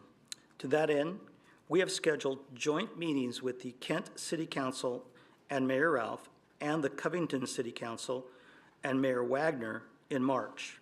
Our partnership with the City of Kent is currently focusing on mitigating the Mill Creek Middle School outdoor learning spaces. As you know, frequent flooding occurs with any significant rainfall. There will be joint communications coming soon to update our Mill Creek community on the work that's happening within this partnership with the City of Kent. In addition, we heard from our families and staff regarding safety concerns impacting Mill Creek and their surrounding schools. We are partnering with the City of Kent and Kent Police Department to host a Mill Creek listening session at City Hall. Additional information will be available on our website. We look forward to continuing to build partnerships with our local cities as we work together to serve our students, staff, families, and communities. On February 14th, our board unanimously approved a resolution for the April 23rd ballot. I thank the board for coming together to approve this resolution. Many of these capital projects were identified as emergent priority needs in the failed 2023 bond, and again, the capital tech levy in November 2023. These priority projects were chosen from internal and third-party assessments of each facility to determine a list of priority capital projects to continue providing well-maintained learning and teaching environments for students and staff. The priority projects were further revised with input from our community for this levy. This list of priority projects remains similar to the original list because they are still needed for health, safety, and repairs across our district. We have also shared additional details about the technology projects these funds currently support, and with the passage of this levy, would continue to support in addition to providing learning devices for our students. This levy will support the complete Microsoft platform. This includes Outlook, our district email system, Office 365, which includes Word, Excel, and PowerPoint. It also supports our student learning platform, Canvas, which is fundamental to providing digital learning to students. This levy would continue funding for Skyward, our student information system, and if passed, this levy would upgrade or replace school intercom systems. 50% of our intercom systems in our schools or components of the systems are currently failing. These systems are used every day to convey information to students and staff, especially during safety situations. And finally, I want to point out that we failed the 2023 bond, asking for $495 million to fund capital projects. The 2024 Capital Projects and Technology Replacement Levy asked for $190,200,000 for both capital projects and technology education over the next 3 years, which is significantly less money to address the priority needs of our district. We remain committed to transparency and accountability in utilizing of bond and levy funds. Regular updates are provided in monthly publications found in foundations, called foundations, located on our website to ensure the community is informed about the progress or completion of projects for previously approved bond and levy measures. I will end my report by proudly recognizing our KSD Unified Basketball Team and our Teacher of the Year. I want to congratulate the Unified student athletes and coaches on their advancement to the State Unified Tournament. The team will travel to Wenatchee to participate in the Special Olympics of Washington Winter Games. We're proud of the work these athletes have done to achieve this achievement and wish them best of luck in the Winter Games. This year's newly named Teacher of the Year, Ebru Karamoglu, is a science teacher at Kent Lake High School. Ebru began her teaching career in Kyrgyzstan and spent 5 years teaching in Africa before moving to the U.S. Her international experiences uniquely position her to help promote our strategic plan goals. Ebru believes teachers can make the world a better place, and she is a positive role model for our students. Her practice of greeting her students at the door and engaging in conversations illustrates a safe and welcoming classroom. She also advocates for students who identify as Muslim by providing opportunities for staff to learn and engage in various aspects of Muslim culture. Congratulations, Ms. Karamoglu, as our 2024 Teacher of the Year. And this concludes my report. Thank you very much. We are about to move on to section 4.0, which is the legislative update. This is when we close the blue box for in-person public comment. So just wanted to put that out there if anybody has one they still want to get in there. Okay. And Director Clark, could you give us the legislative update? Yes. Go ahead, flip one. All right, so we now are in the short session down to only 1 week to go. And 2 weeks ago, of course, the bills came out of the House. If they didn't make it to the Senate, they didn't pass out of the House, they're done, and the same for Senate bills. So what you're seeing is the final stages, and of course, much of it gets lumped together because of the large scale types of things going in. However, every item is specifically named. Okay. So in WASDA, of course, they have staff give a report once a week. It's simply referred to as TWEAL, which is This Week in Olympia, and you can catch it off of the wasda.org site. But, of course, we are down to the final priorities. Now, for us, of course, as I mentioned last week, of course, what everybody would like is staffing allocations according to the model school, which, by the way, was the McCleary judgment, but which has never come to full fruition in the state legislature. And I mention that because, of course, it's a biennial budget, and that means they make a 2-year budget, and that comes following the even-numbered election. So 2024 is an election year. In January of 2025, they will begin to formulate in the longer day session the biennial budget. So you'll get much more movement at that time. What you're basically facing now is cleanup and things that have become a higher priority due to stress. Now, for us, of course, the special education funding well, it was a shortfall in all urban districts, and not surprisingly, great outcry. What we would ideally like to see is have them simply lift the cap. That's unlikely going to happen, but they have sincerely talked about raising the cap, and that basically will allow us to, of course, bring to fulfillment much better support services for our special ed students. And then finally, we, of course, still, I'm sorry, just me waving my hand. The other priority, of course, is social and emotional student support funding. So First of all, hats off to State Representative Tina Orwell, who specifically took that on, coordinated with the superintendent, and did bring in a block to basically start to separate out different pathways to bring that social and emotional support. Now, it didn't bring everything that we needed or that every school could get full access, but it was a start. And so what we're obviously pushing for is to continue to enlarge that, because we are well aware of the needs from the various schools. All right, and I'm now going to kind of walk through the WASDA process for some of our new board members, but it's worthy of keeping in mind because it does have a direct impact on some of the things that we consider vital in this district. So what you get is WASDA creates a catalog. It's got 225 items that have been approved by the membership.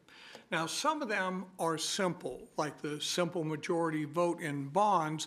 That line used to read simple majority vote in levies and bonds. And when we finally got the movement, that solved it. Now, it's not surprisingly, that's a major item for all school districts. And as you even look around us, even Tahoma failed a bond here recently. So it's critical because those are specifically designed at capital items, but with an aging district, that's critical. All right, so for their process, what they're saying is, all right, as soon as the legislature finishes, which would be next week, new proposals can be submitted between March 11th and April 8th. They do require a board approval, so it's not just one person's opinion of what is needed. Then in July, they'll come out with a handbook of proposals. The General Assembly is September 21 and 22. This time, and they change east to west every other year, will be at CTAC, or you can obviously attend virtually. And then Kent, 2 weeks later, will select the top 10, and we'll pressure that into the final process for the staff to basically carry forward. Now, next year, as I said, is the expanded budget, and the reason I bring that into mind is much of the work on that takes place before they sit down in the legislature.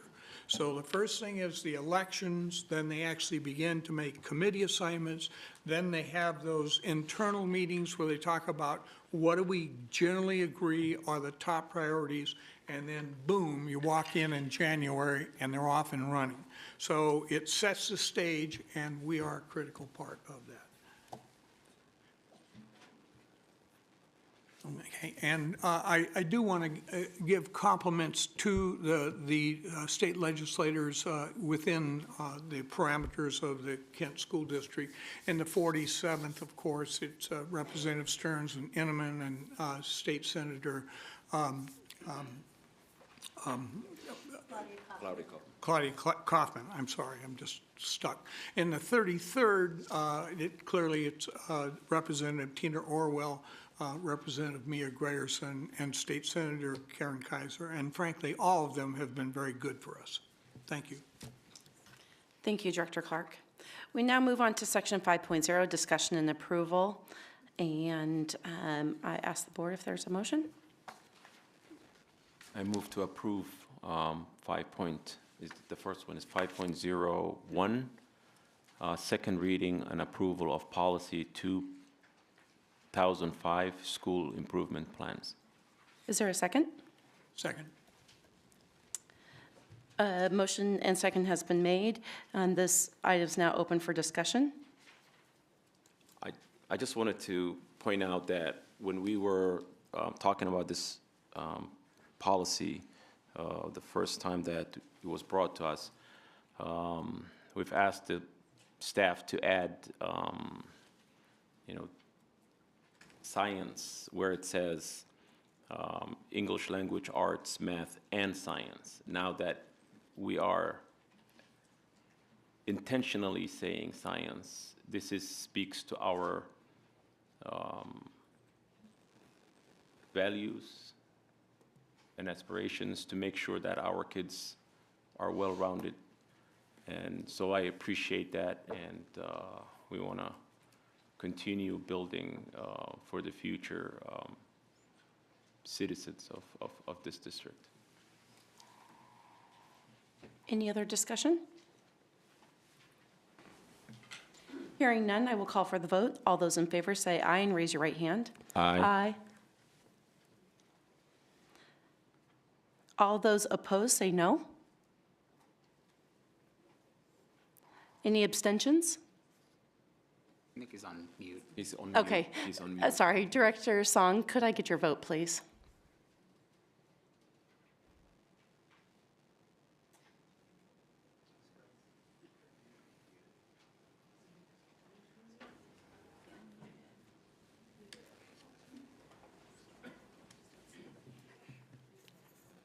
We're going to wait just for a moment to make sure that we have Director Song being able to communicate with us fully.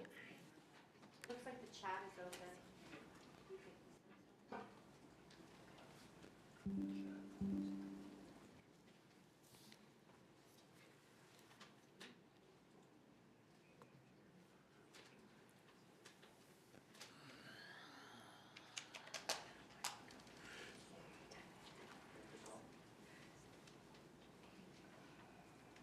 Director Song, can you do a sound check? Can you hear us? You could hear. Hang on one second. Can you still hear us? Not sure why that would have changed.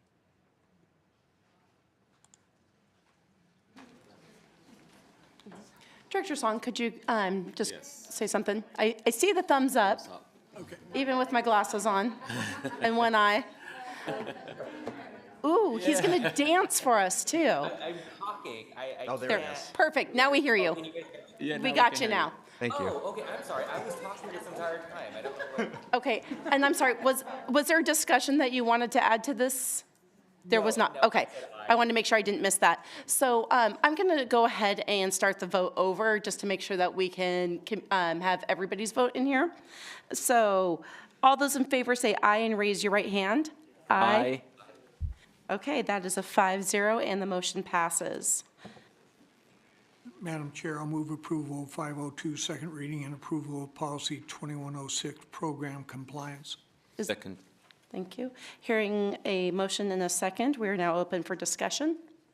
No, this is obviously, basically gives us direction to inform the superintendent and verify that the various state requirements are fulfilled, and many of them are dealing with public safety and the general compliance of public schools, so.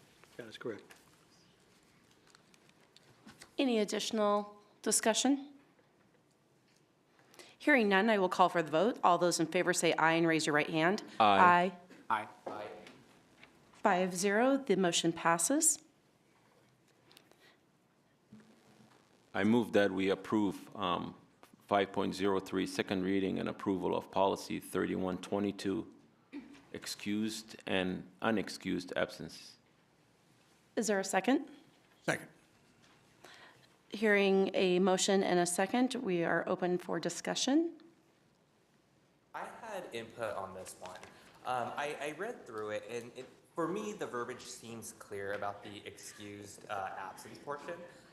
One thing that I've run into working in the community, and this isn't specific to just Kent School District, but many school districts across Washington, that when a student, regardless of age, is admitted into inpatient level care, even though the policy states that they, with this excused absence, they're able to still complete and turn in a lot of their assignments.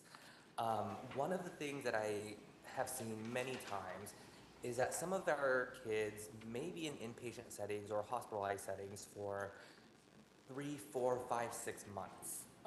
And what happens is once we try to transition and integrate them back into their educational programming, that is months worth of homework and assignments that they have to now try to resubmit and catch up on. And oftentimes that anxiety and the overwhelming feeling of that really impacts the student's mental health even further.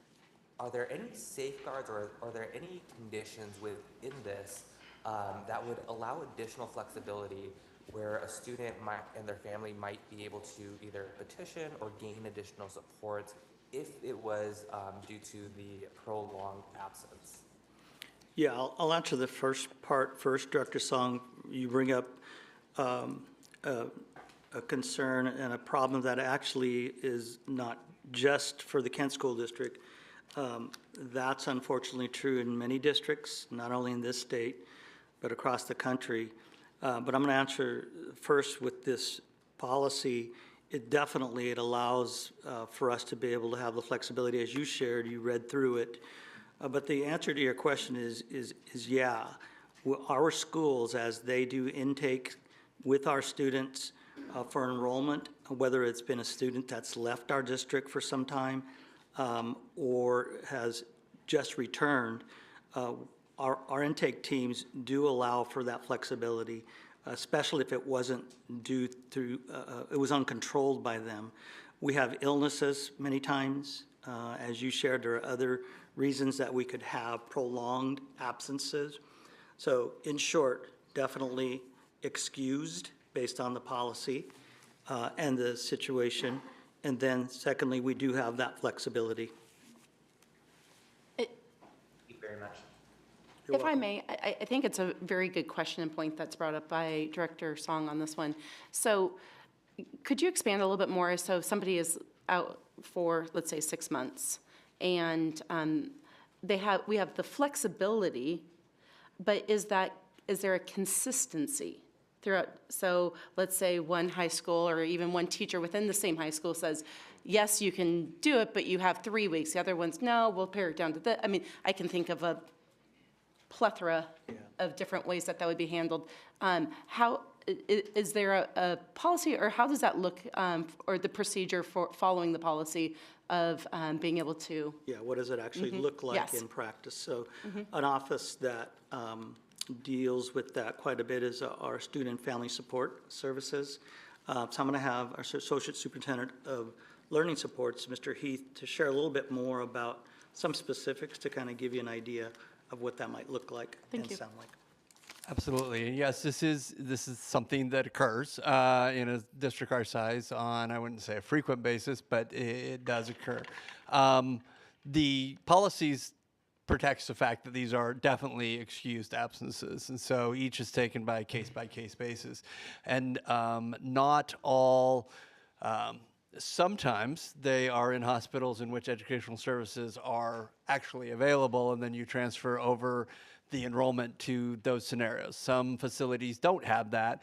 There are some options that we sometimes look at with a home hospital. They may qualify for receiving tutoring from the district within the facility. That's not always the case if they're really an intensive type of a therapy that really that is the education needs are secondary to the medical needs. And so the answer is yes, that is definitely protected under policy. Will I say that every person within our system knows that? No, I think, is there a pushback maybe that a particular teacher or a particular situation where they might put a deadline that wasn't all that much? But I think there are safeguards in. They can then bring that to the school counselor or the principal, and somebody is aware of the fact that we really, you need to look at how long they were out, and there needs to be a reasonable amount of time to be able to make up that work within that time. And that doesn't always fit into a grading period, and so there may need to be a place where they come back and adjust a grade at a different time because there are these artificial deadlines of grading pieces that are along the way. But, and they are protected under 504 protections for these conditions, so. Thank you for that further explanation, Mr. Fleet. Thank you. Mr. Brayla. Thank you. Great. Any further discussion? Seeing none, I call for the vote. All those in favor say aye and raise your right hand. Aye. Aye. Oh, 5-0 vote. The motion passes. Is there a motion for Madam Chair, if I can, I move 504, second reading and approval of policy 5011, sexual harassment of district staff prohibited. Is there a second? Second. Seeing. Now, if I can, yeah, it's pretty straightforward, but I'm just going to read the one paragraph that says, "This commitment extends to all employees and other persons involved in academic, educational, extracurricular, athletic, and other programs or activities of the school, whether that program or activity is in district facility, on school transportation, or at class training held elsewhere." So it's very specific, and then the whole rest of the document lists the specific language employed in enforcement. So it's literally legalese for what constitutes sexual harassment and so forth. Any further discussion? Seeing no further discussion, I call for the vote. All those in favor say aye and raise your right hand. Aye. Aye. Aye. 5-0, the motion passes. Is there a motion for item 5.05? I move that we approve 5.05, third reading and approval of policy 5161, civility in the workplace. Second. There's a motion and a second. I open the item for discussion. Seeing none, call for the vote. All those in favor say aye and raise your right hand. Aye. Aye. 5-0, the motion passes. Is there a motion for item 5.06? I move approval of resolution number 1667, endorsement of capital projects and technology replacement levy. I second. Oops, is there a question over there? President Margell, we do have a comment for this topic, 5.06. Great. Thank you. We are now open for discussion. We'll start with comments. Sorry. Brendan Crosser McCoy? 5.07? Okay, we'll move that. All right, so the purpose of this particular item, we moved last meeting to forward the resolution to put on the ballot. And you've heard some of Director Vella's comments. The actual vote takes place on April 23rd. It is a technology levy, and it does have some capital expenditures in that. As I said last time, I mean, the reality is we live in a digital age. If we want our students to become successful, employable, get sustainable jobs, clearly they have to have a basic wherewithal to compete in that particular marketplace for jobs, of which in a digital age, virtually everything gets tied to it. As a consequence, we here in the district, of course, need to continue with our one-to-one laptop program for the obvious needs of students being able to deal with everything from software updates to new applications of technology. There's another subset inside the levy itself that deals with adaptive technology. Of all the things that we keep talking about, equity is right up at the top. And clearly, of course, kids that have various handicaps that create barriers in terms of learning, we want to accommodate that. I, being one of the people that wear hearing aids, I'm well aware of the fact that in the classroom, being able to hear the teacher is absolutely critical, and having that technology available to overcome that barrier is absolutely essential if we really believe in equity.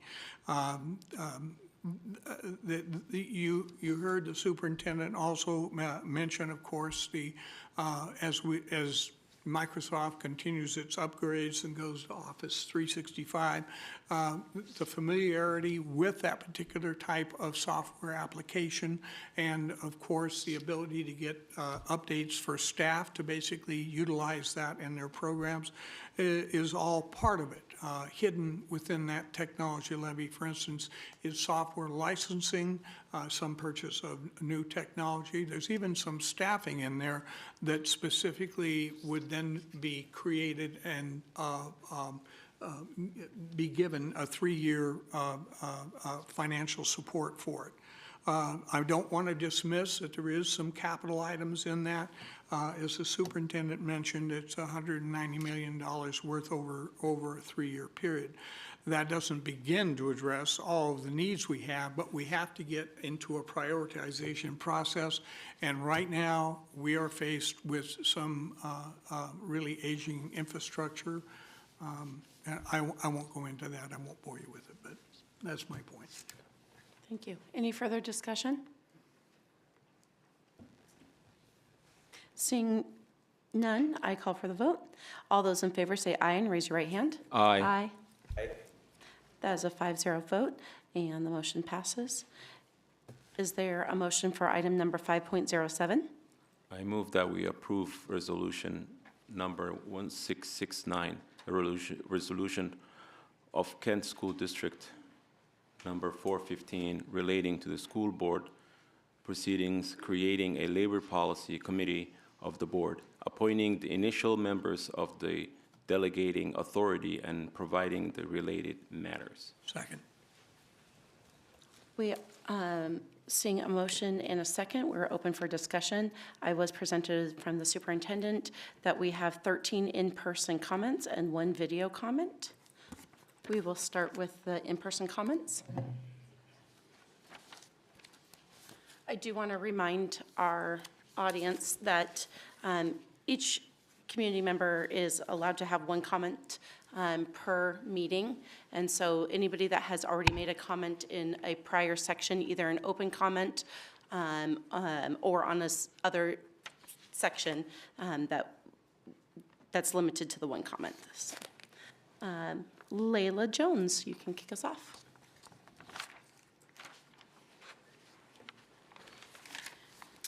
Good evening, Superintendent Vela, President Margell, members of the board. As a proud union member and the current vice president of the Kent Education Association, I am here to speak against Resolution 1669, but not for the reasons that you might suspect. Almost 2 years ago, I walked up and down the sidewalks of this district with my KEA union siblings, fighting back against this district's anti-union, anti-labor rhetoric in the blistering late August heat. Just a few hours ago, I stood on the Capitol steps shoulder to shoulder with labor unions from across the state, fighting back against anti-union, anti-labor rhetoric in the freezing cold February rain.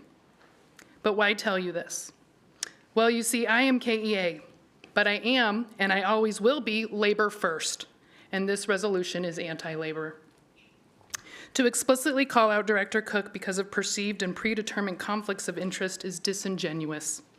Throughout his campaign and from the dais, Director Cook has been nothing but transparent about his marriage to a KSD teacher. And in fact, on his very first day on the board, he openly stated that he would recuse himself from any votes that involved KEA to avoid any conflicts of interest. I understand this decision and appreciate his commitment to transparency.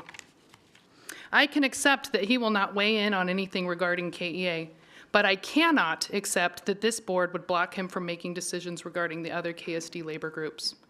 This resolution is nothing more than a thinly veiled attempt to silence, gaslight, and suppress a pro-labor board member that was elected by the Kent voters. It is harmful, it is undemocratic, and it is union busting at its finest. Washington is a pro-union state. Kent is a union town. Labor is the heart of this district, and it would do the board some good to remember that tonight.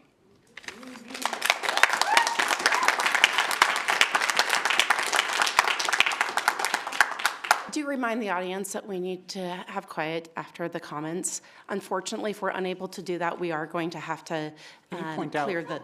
Can I bring up a point? Can you point let to her where? finish before you speak? Well, I'm just curious which rule that is, if you could point it out. Just let her finish first, and then you can state whatever you have to. It's just for respect.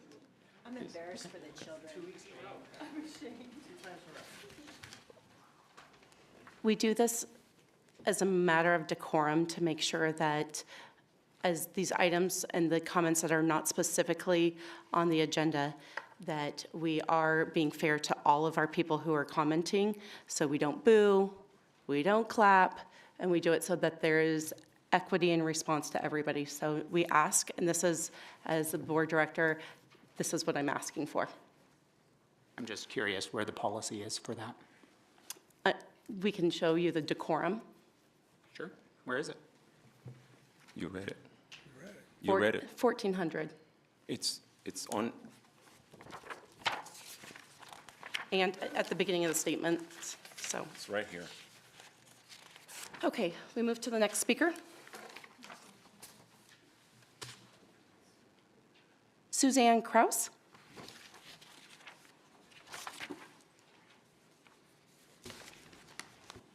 Good evening, Superintendent Vella, Ms. Curry, President Margell, Board. I also am a proud union member and a very proud iGrad teacher. I teach language arts, social studies, and physical education and health. I am here speaking against 1669, and in doing so, I believe I am speaking for the kids. To quote Superintendent Vella from just a few moments ago, or maybe an hour ago, who knows at this point, he said, quote, "We are focused on financial stability for our students." And to paraphrase, because I was too busy writing, he said, "We are also focused on our excellent teachers." So are we. Section 1.3 calls out a duty of loyalty.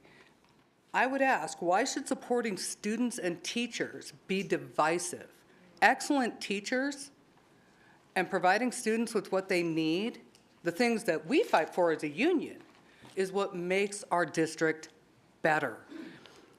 Section 2 increases the adversarial tone of the kind of district. We don't really have this loyal opposition thing going anymore. It's more like us versus them. And I'm not sure that that's really working very well, because in the end, we are all here for the students. That is why we were here, okay? My shirt says it's the you and I in the union that make us strong, right? Now, there is no you in administration, and there is no you in district, but there's a whole lot of I's in there. And you can be a part of that I. You can choose to be a part of that. You can choose to unite with your union in making the district strong, in making us all stronger, instead of, again, this very adversarial language that we're hearing that sounds like union busting. I very strongly urge you to vote no on 1669 and work with us, not against us, for the students. Thank you.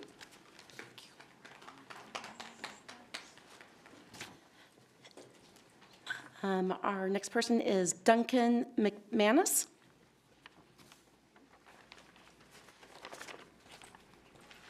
Good evening, Board. How are you? My name is Duncan McManus, and I'm a resident, and my child is a student in the Kent School District. So someone spilled the tea last time. Seems like some members are getting excluded from the collaborative process of a board of directors coming together to create the best school district in the state. How do we think we're doing? I see security issues, busing issues, maintenance issues, a failed levy, and didn't we just have a strike? Awesome. Now it turns out we're having secret meetings and excluding other board members. Not the first time I've heard from this board either. Please understand, I am not so naive as to think that there isn't some behind closed door meetings that occur where maybe you just don't want to see how the sausage is made. I get that, I understand. And I'll tell you what, if we had the best district in the state, I wouldn't care how you got it done. However, in addition to the list of things I've already mentioned, it appears that you are unable to work either collaboratively or secretively. To be clear, I am not here because tea got spilled. I am here because the collective dysfunction of this board has festered to the point of public display. It is my sincerest hope that the shame and embarrassment that you feel right now should motivate you to work with more transparency and collaboration. By the way, we could not even get through this section without you guys arguing. My favorite part of last week's shenanigans was the one where the part where you guys pretend to be outraged by this display in front of these students, and I would beg to differ because I think that may have been the most practical education that those students could receive.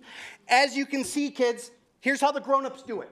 I know it seems complicated. You got to get a suit, you got to get a nameplate, the whole thing. After that, it's just the same stuff you deal with at school. You form cliques, you make secret meetings, you talk about people behind their back, and you stab people in the back, and then you straight up bully people. See, kids, even you can be a board member. Easy peasy. 1669 is just one more clique. I am obviously against 1669. And what is this with the mailing of the report cards? How hard is that? It's a mail merge. If I don't speak English and I get something in the mail, I can pull out my translator and see what it says. If you send me to online, I don't know where you're going. I'm lost. Get in touch with your community. Grow up. When you guys are screwing around, these students, these teachers, and this community suffers. Thank you for your time. Mr. Bela, get your house in order, please. Would you remind the audience of decorum? He's glaring. He is glaring and shaking his head. Ma'am, we do.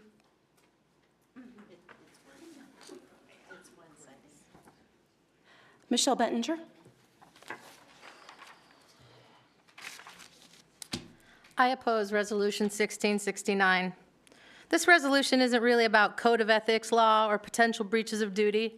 If it was, then it would have targeted the board director that has already violated those laws and policies.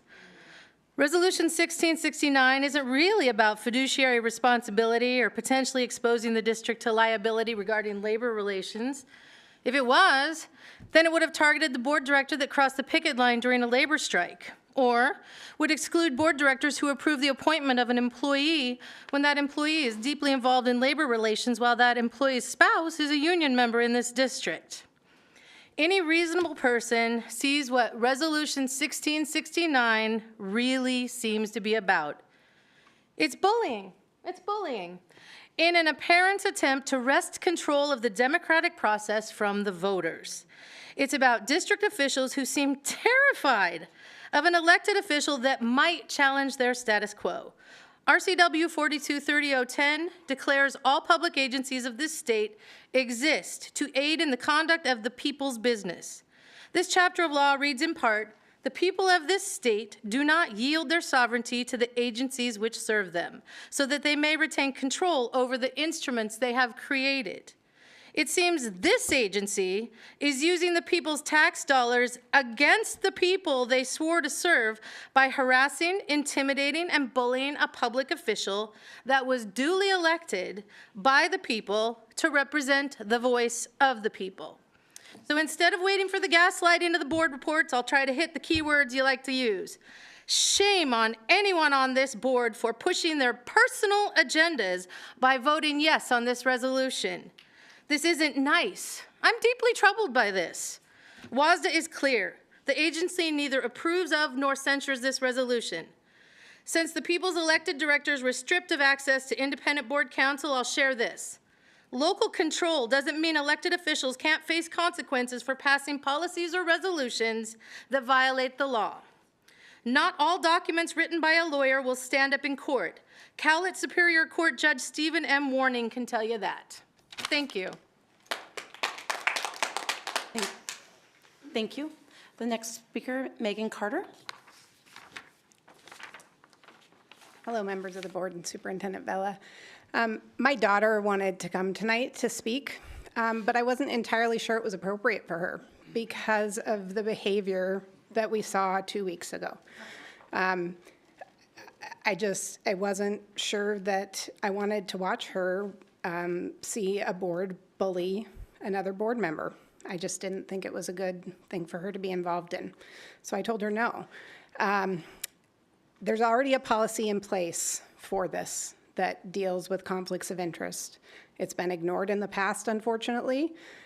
So trying to create a new resolution to further narrow that is just ridiculous. It's silencing and it's bullying, and it's not okay. And I expect, 2 years ago or a year and a half ago, when a conflict of interest was brought up in this room, one of the board members said that we want the community to be involved, and we want the community sitting up here as board members. We want people that are tied to the community in those positions because they're the ones that really care. I expect that board member to vote no on this resolution tonight.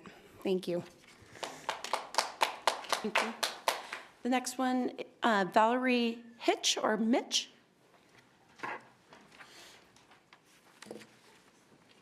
Hello, my name is Valerie Hitch. I have been a taxpayer in this district since 2008. I have voted in every single election, and I'm a parent of a Sunrise fifth grader. I really don't like speaking in public, but I'm here tonight because I have a vested interest in the success of this school district and of this board. I am here to request that you vote no on 1669. First, as just mentioned, the board already has this policy in place in 1610. It addresses this exact issue in clear and plain language. There is no need to create a labor policy subcommittee. Second, the scope of the proposed resolution is excessively broad and includes a targeted exclusion of one specific director. This is above and beyond the scope of the actual conflict. The excluded director has been transparent and consistent when declaring their conflict of interest. They have publicly and proactively agreed to follow the WSDA guidance and adhere to existing policy 1610 by recusing themselves from any votes where their relationship would present a conflict. This situation is not uncommon. However, the district's reaction to the situation is uncommon and it's unnecessary. The targeted silencing of a single director is inequitable to the public they represent. I expect the board to hold the administration accountable by asking critical questions about this and all resolutions and proposals brought forth. The district needs to start acting in good faith and stop spending our tax dollars on legal fees. For these reasons, I urge you to vote no on 1669. Thank you. Thank you. The next speaker, Nicole Hamlin. Good evening to the board and community members. My name is Nicole Hamlin, and I am currently a music teacher at Sunrise Elementary in Kent School District. I am here tonight to publicly oppose proposed resolution 1669. One of the goals this resolution has is to create a labor policy subcommittee of directors that excludes only one of our board directors. This resolution is unfair and unnecessary for the following reasons. This excluded director had already followed WSSDA's guidelines and disclosed that his spouse was a teacher. He did not have to be prompted by an outside force, but immediately disclosed this in his campaign. Additionally, this resolution is not legally required, nor has there been any reason for this director to be excluded. The director also agreed to all previous KSD board regulations that address this, which have been addressed by other esteemed members of the community. The way this resolution is written is worrisome. It seems as if this director would be barred from all labor policy meetings. This is unacceptable. Our directors, all of you, were voted in to assist overseeing matters such as this. Each of our esteemed directors with their various backgrounds and knowledge should be involved in these agreements to provide support, ask clarifying questions, ensure fairness, and to become knowledgeable about the goings-on of our staff contracts and conditions. The constituents of each director are counting on them to hold KSD accountable. These constituents are parents and teachers and community members who are looking out for students who cannot share their voice through voting. This seems like a targeted attack which should be beneath this school district and this board. It would pave the way for more unfair practices and end up painting our district in a negative light. If the board and this district value equity, teamwork, integrity, and diversity, including diversity of opinions, that will affect our staff and students in the future, I urge the esteemed members of this board to vote no on Resolution 1669. Thank you. Thank you. Stephen Goliff.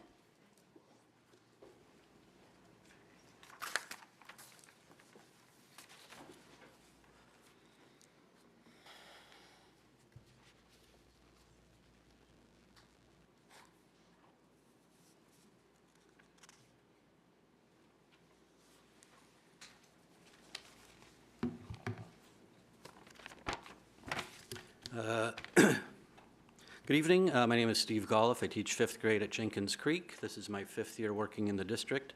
My wife has been in the district since 2001. Our 2 kids graduated from Kent Ridge High School several years ago now. The last time I spoke at the Kent School Board meeting was in 2009, when we had some school board members actively promoting a teacher's strike. It appears today we're in the midst of a community strike, a strike against KSD in the form of not passing levies. And today, with this resolution, instead of putting all of our time and efforts into getting the levy passed, we're spending time figuring out how to sideline a duly elected member of the board. What we have here looks to be a solution in search of a problem, so we're fabricating a problem. From the resolution description, it says the delegation of all labor matters to the labor policy ensures the following. It says the public's benefit of its elected official, assurance to the public that all labor unions and the board is responsive without favoritism toward any labor union, management of labor relations, and reduced risk of unfair labor practices. Unfortunately, this resolution doesn't do any of those things. Seems to me this resolution takes away one board member in order to form a new board, which seems illegal. It appears that one board member is already committed an unfair labor practice. Seems illegal. The resolution is already putting management of labor relations in a tenuous situation, which is unfortunate for a district that values collaboration and teamwork. This resolution claims there's no favoritism towards any labor unions, yet the only board member excluded from this proposed committee has already stated numerous times, as other people have said, he is going to recuse himself. Seems illegal. So I can only conclude this resolution is a cover for something else. What it is going to do instead is generate additional distrust from the public. It's going to disenfranchise voters. It's going to lead to an ongoing strike by the community. Passing levies and bonds has already been difficult. With this resolution, I suspect the levy coming up in April will receive even less than the 48% it got last time. I'm going to predict 25%, but I think I'm being generous. I suspect it will not pass any levies anytime soon due to the demonization of one board member who only wants accountability, just like the folks in this room and the people watching on TV. You're going to drive this district right into the ground if this resolution passes, because no one is going to vote for levies or bonds until the district and some of us on the board get our priorities in order. If you think we have a lot of somebody mentioned the job openings earlier. If you think we have a lot of job openings now, wait until we go into debt because we're not passing levies and bonds, levies in particular, and people just completely stop applying for jobs here. So I'm here to encourage a no vote on this resolution and a yes vote on getting our priorities straight. Thank you. Melissa Peterson.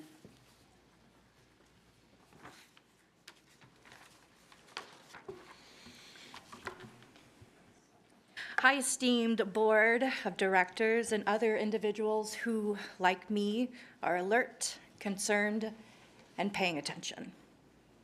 My name is Melissa Peterson, and I teach kindergarten for KSD.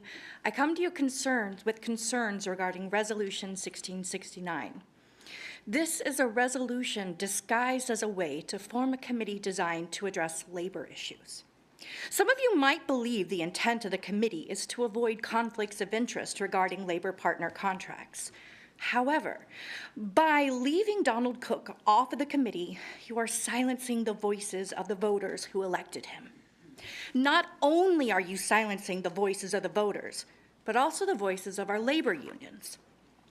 I find it worth mentioning that our unions are made up of 80% women. Yet this resolution was written by men. This resolution is about silencing the voices of laborers, not protecting the conflicts of interest. I ask you not to pass this motion, and I humbly ask you, what are you afraid of?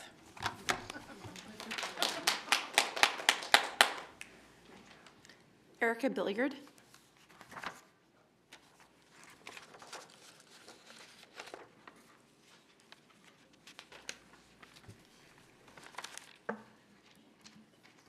Good evening, Kent School District Board of Directors and Superintendent Vela. I'm Erica Billiard. I'm the parent of 2 students, an avid volunteer, a taxpayer, and one of your voters.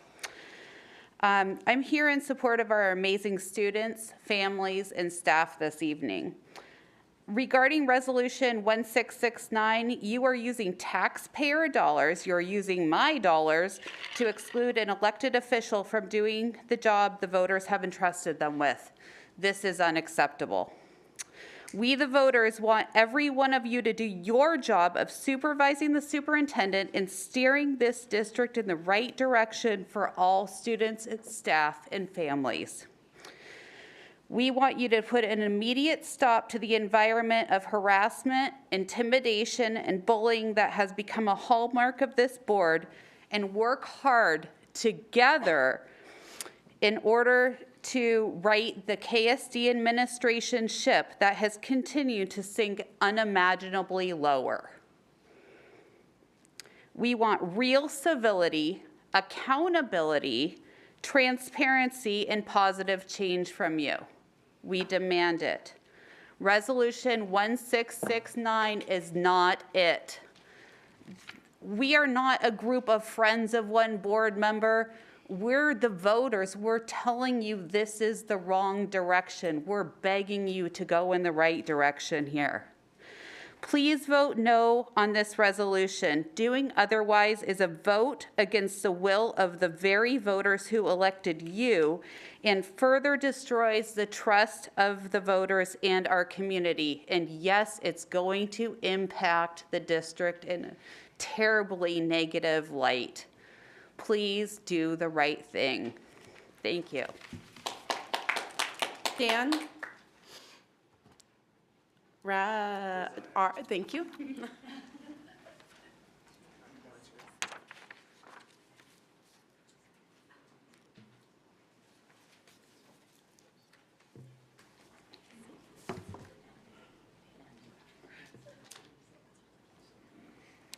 Hi, I'm Dan Razaya, voting resident of District 4. I serve in Martin Sertoon Elementary, guiding students in their social and emotional journey. I also serve the hundreds of dedicated paraeducators teaching in this district as the Vice President of the Kent Association of Paraeducators. I am deeply concerned with Resolution 1669 and the precedents that this resolution will perpetuate. The 6 points of Section 1 assert the need to fulfill the requirements set forth in RCW 42, Sections 13, 17, and 23, but fail to mention that these ethical requirements have already been addressed within the school board's own policies and procedures. Section 1000 Code 1610 of the board policies and procedures already puts in place both the situations in which a board director's conflict of interest may occur and what steps must be taken when a conflict emerges. As of the code's last revision in 2019, the board and its council found Code 1610 to be satisfactory in meeting the requirements and obligations set forth in RCW 42, RCW 28A, Section 48, as well as the district's own policies on staff conflict of interest. Neither the state's resolutions or subsequent amendments show any conflict with or present any unaddressed gaps contained in the 2019 revision of Code 1610. There is no legal or clerical imperative to create a resolution specifically targeting the ethical boundaries of a singular director with relational ties to one or more KSD employees. After providing the ethical smokescreen that is Section 1, Section 2 reveals the true intentions of the resolution's authors.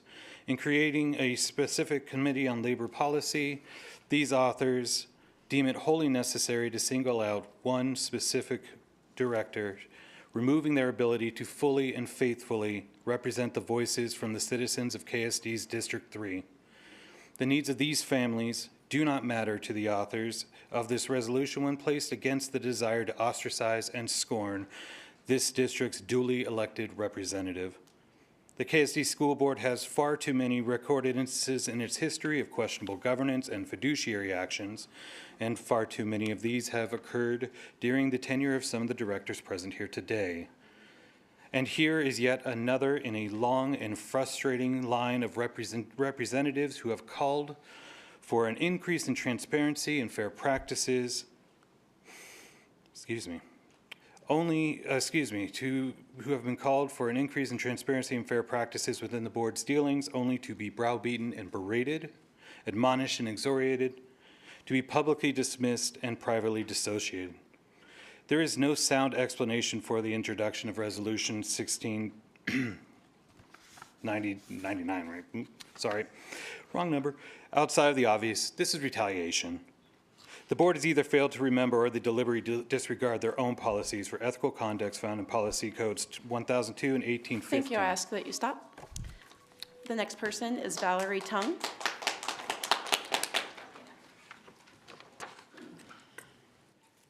Hello, Board and Superintendent Vela. My name is Valerie Tung. I am a parent of a child in the district and a bond and levy yes voter currently.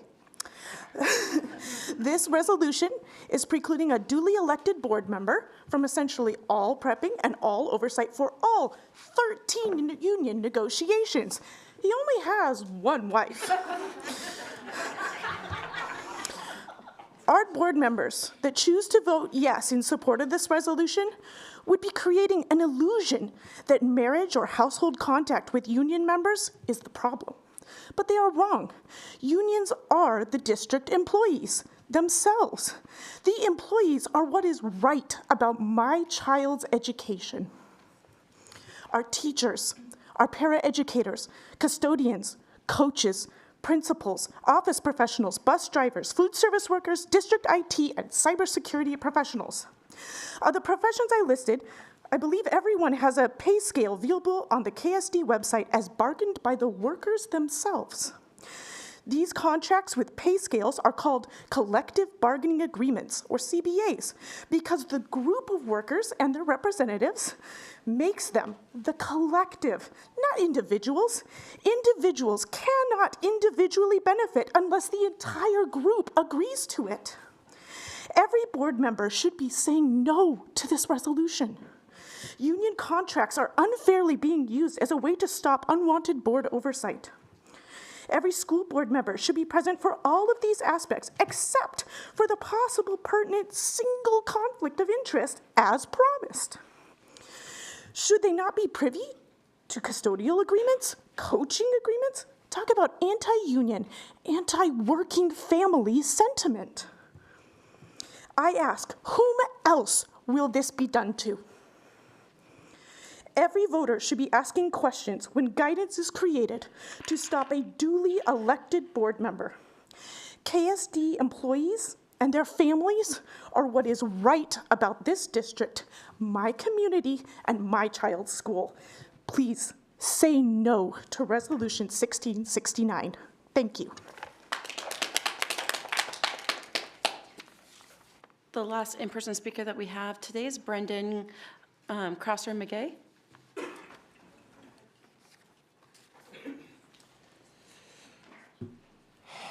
Hello, my name is Brendan Crosser-McGay, a parent in the district. I wanted to talk about Resolution 1669. The scope of this proposed policy does not benefit the public, and I'm encouraging a no vote. This resolution is also unnecessary because Policy 1610 already addresses the conflict of interest, and this new resolution does not further remedy the situation other than to potentially exclude directors with limited conflicts of interest from discussions where no such conflict exists, which potentially increases the risks to the district and erodes public trust that they are adequately represented. I also wanted to state that both the language used in the resolution, in addition to the public funds used in formulating this policy, promotes an atmosphere of discord and distrust among board members, which is not conducive to doing the business the voters elected the directors for, and lowers the public perception of this board. This resolution sets up a subcommittee of directors that is not voted on by the public, which sets a terrible precedent that gives the perception of directors carrying out public business in private. We should all be confident that the natural form of this board, without subdivisions, keeps everyone honest and elevates public integrity in your actions. Again, I ask that you vote no on this resolution, as I believe it does not reduce the risk for the school district. If the school board would like to explore other ways of remedying conflicts of interest, I suggest this board look to fellow districts' policy language. For instance, the Issaquah School Board, and how it handles the issue of using a meeting to discuss and rectify individual conflicts of interest, and only partial removal during impacted deliberations. That's all I have to say. Sorry, I'm repeated a lot of things that other people already said, but you know, a lot of people are very passionate about this. Thank you. Thank you very much. And I was reminded, and I have my handy sticky note here that says we have one video comment.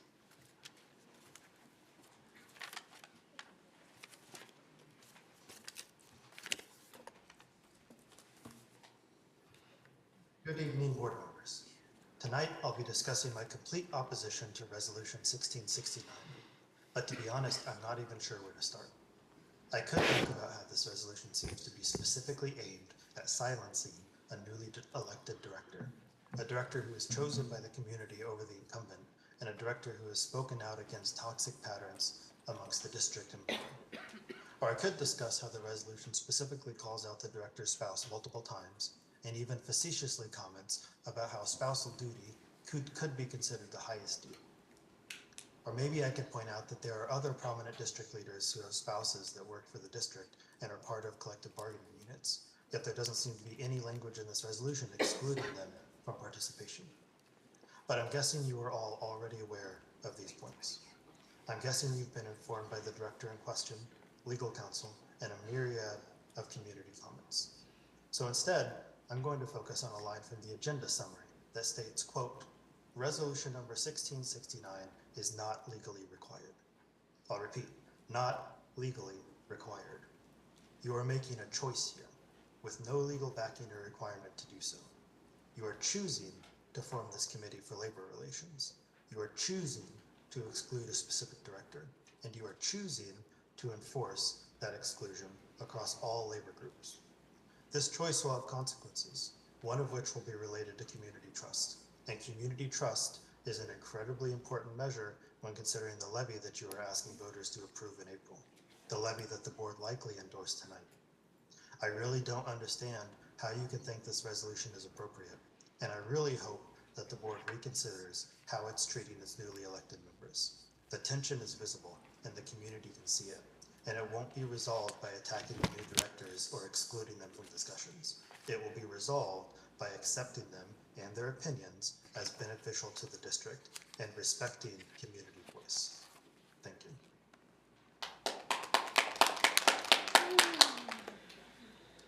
That concludes our in-person and our video comments. I open up discussion or continue discussion with directors.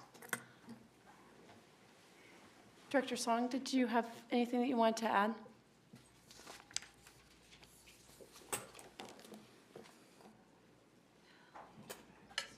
Sorry, I just want to make sure that he can get his voice heard.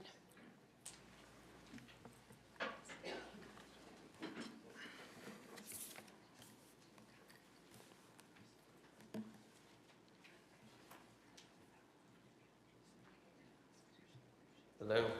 There we go. Hello? Yes, we can hear you, sorry, Director I don't know Song. what's happening. We are fixing it I on our really side. Thank you apologize. for your patience. Yeah, I was just saying, I know we've had many weeks now to kind of talk about this, this topic.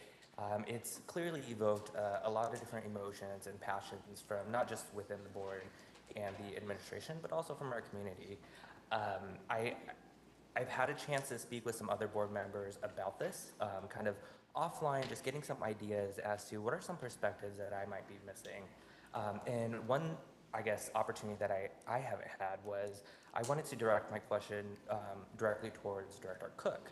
I mean, from your words, I'd like to hear, can you provide some context as to why you oppose this resolution? So yeah, I would say I've already made very clear multiple times, both during my campaign and after I was elected, on what I expect to happen anytime a conflict of interest regarding me comes up, and the fact that I would recuse myself. I believe this resolution to be far overreaching. It also seems to be well into the weeds, talking about our superintendent when this is a board matter, not something that the superintendent should be involved in. I don't understand why we talk in the last section there of section 4, where it talks about over and over what we're providing the superintendent as far as what he can do. I don't fully understand why we have, I don't know, 10 different words that say what different things they can do by the authorization and ratification of this. It goes into all actions taken prior to the effective date of this resolution in furtherance of and not inconsistent with the provisions of this resolution are ratified and confirmed in all respects. What wrongdoing have you done, Mr. Vella? I'm really curious about that. What other wrongdoings have been committed by others that they want to hide by adding this little piece in here? It seems bizarre to me. All actions taken prior to the effective date of this resolution in conflict with the provisions of this resolution are, to the extent of the conflict, superseded and have no further force or effect. Why? I don't understand this. I would love for an explanation on this. I've tried to get it in behind closed doors. We had multiple communications during that time, During that period, I asked to have this entire conversation brought into the public. You told me no, I couldn't. We call this meeting to a recess.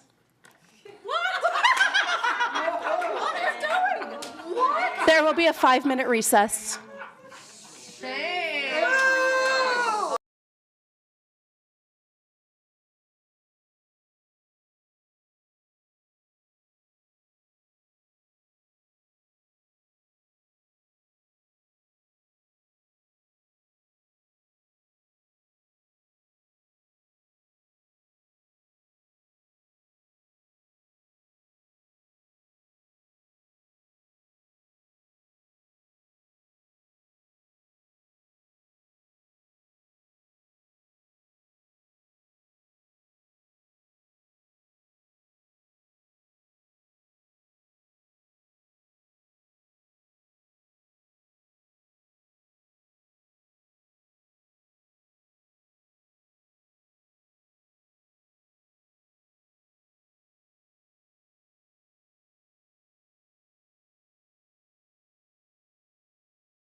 It's 8:16 and we're resuming from recess.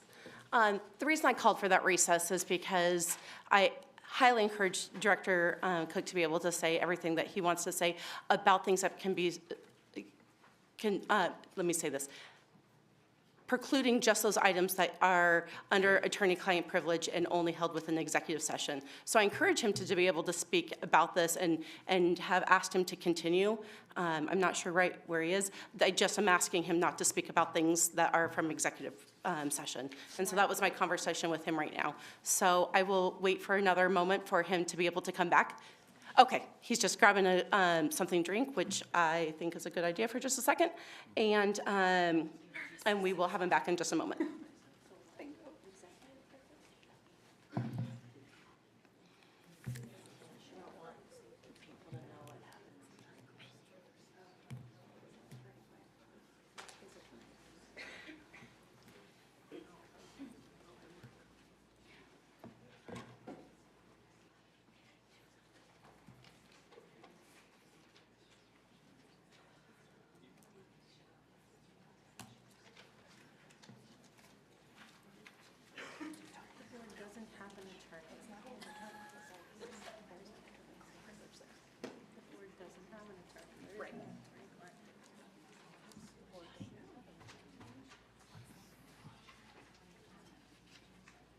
Director Cook, did you want to finish? Sorry, did you already finish saying what you were going to say? I just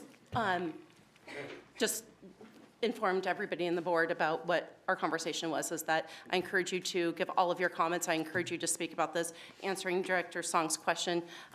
What we cannot have is waiving unilaterally attorney-client privilege, nor RCW 4230, which is executive session. Okay. Can I ask a question real quick? You may ask. Who approved 1669 to be removed from executive session and brought before us today? So it sounds like that there is a misunderstanding of the process of how executive session works. I asked Superintendent Vela, could you talk about how resolutions are brought in front of the board? Yeah, absolutely. So the process would be board president and superintendent. However, the specific question, Director Clark, you're asking is, who made a decision to move it from where it was an executive session or other places to this agenda? Is that correct? Yes. Okay, for that, I'll ask Mr. Brockvogel to come up and speak to that specific piece related to executive session. Thank you, Your Honor, members of the board, Superintendent Vela. The question is how procedurally the resolution came to be before you. And as you know, there's a process for putting matters on the agenda that this board has authorized and we've used historically for several years now. I think former board director Bettinger was the one that was instrumental in having this form made. And so if a board member, for example, wants an agenda item on, they can fill out the form and request it. Other things come before the board in routine matter. For example, if we have resolutions in support of a bond or a levy, staff drafts that. Outside counsel helps. It comes in any manner or form like that. This came organically to you as a matter that we thought was ready for publication and your approval. So that's how it came. And just curious, what did it mean when we took the vote 2 weeks ago to not waive our privilege with the attorney that we have? It meant that you did not waive the attorney-client privilege related to counsel about the resolution provided in executive session. And so, for example, if I may, a Facebook publication that contained an attorney-client privilege memo was a violation of that. Mm-hmm. And unlawful. With this resolution being pulled out after we voted to not remove our privilege, would that have possibly broken executive privilege? I don't think so. It's happened in due course. It happened pursuant to what the board does in their rules. If you wanted to change those rules, we could. So we don't have to vote again to waive that privilege. We just have to do it. We can do it whenever we please, but it's just Superintendent Vela and our president that get to make that decision. This board has rules. Your participation makes those rules. And the rules on how matters come before the board, resolutions, motions, action items, presentations, all of that is done by a process that this board has approved. Okay, can you point out the policy or? I don't have it on me right now. So but it exists somewhere, is what you're saying? Of course it exists, yes. Because I just am not sure. I don't see it. I don't hear Well, it. what we could do is take a break, and I could find it for you. That would be great. You could also look on your computer. I don't have one in front of me. But the fact is, this board has authorized procedures. They go through policy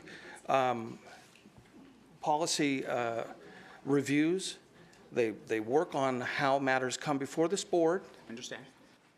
And they do it all year long. Okay. And last spring, we went through a lot of those Series 1000s.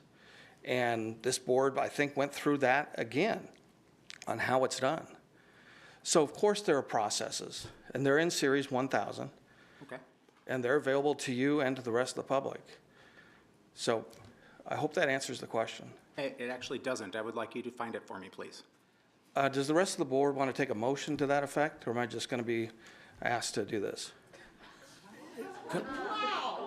Can I If I can. Yes. I think what's missing here is how the executive session has standards in place. Okay. And there is, first of all, a legal reason for that, but moving beyond that, as our practice, we have very clearly stated that we keep things within that, but when we bring something that has arrived at, that's where it brings it out in the public, and that obviously led to all that discussion. But I mean, if we're saying that we are not waiving our right to executive privilege and we're not waiving our right to the attorney-client privilege that we have, and now you're telling me that that can be waived just by a choice of one or two people to bring it out of that, because I wasn't allowed to do that. I couldn't make that choice on my own, correct?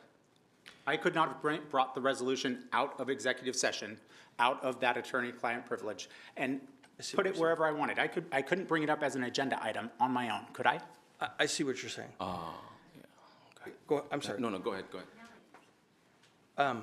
So I can certainly find in Series 1000 some rules and procedures that we have on placing matters on the agenda, if that's what the board's wish is. And Executive session is 1410, by the way. Okay. And you could also look, sorry, Yeah, I'm go sorry. ahead. You could also look if you're interested in where the legal standing for executive session is through RCW 4230. So Washington State law for setting up executive sessions for boards such as us. So both of those would be good resources for you. I understand that. But my question still stands. How is it that we vote to keep it private, and then you decide that it doesn't need to be kept private? So the discussion that we have within executive session will remain under attorney-client privilege and under the pieces that we have within executive session, as they're very specific and outlined within the RCW and within our policy and procedures. And the resolution doesn't apply? Thank you for letting me finish. When an item gets to a place where it is ready for us to make a decision, because we don't make decisions like that, we don't take straw votes, we don't do those items within executive session, then it is pulled out. So we might draft language for support of a levy. We will maybe do that offline, have that done, and then once the language looks appropriate, then it's brought for a vote in public with public discussion, as it is today. And so those are separate items. There might be information about employee issues. Obviously, we would never bring those up in open discussion, but that might be something that we would see on the dais during our employee report for either voting approval or not. So that is how executive session works. How it does not work is taking information unilaterally and choosing to put it into the public. And so what we do is when that has happened, we will need to make a wall to make sure that that does not happen. Not just for one labor group. We have one pot of money in KSD, and our job and the fiduciary responsibility that we have is to our taxpayers. That's first and foremost. And so, President Margill. Yes. Director Song noted that he's having some audio pieces, so if we can My apologies. hold just a Yep, moment I will to hold get him for back just a up to moment. speed. Nathan?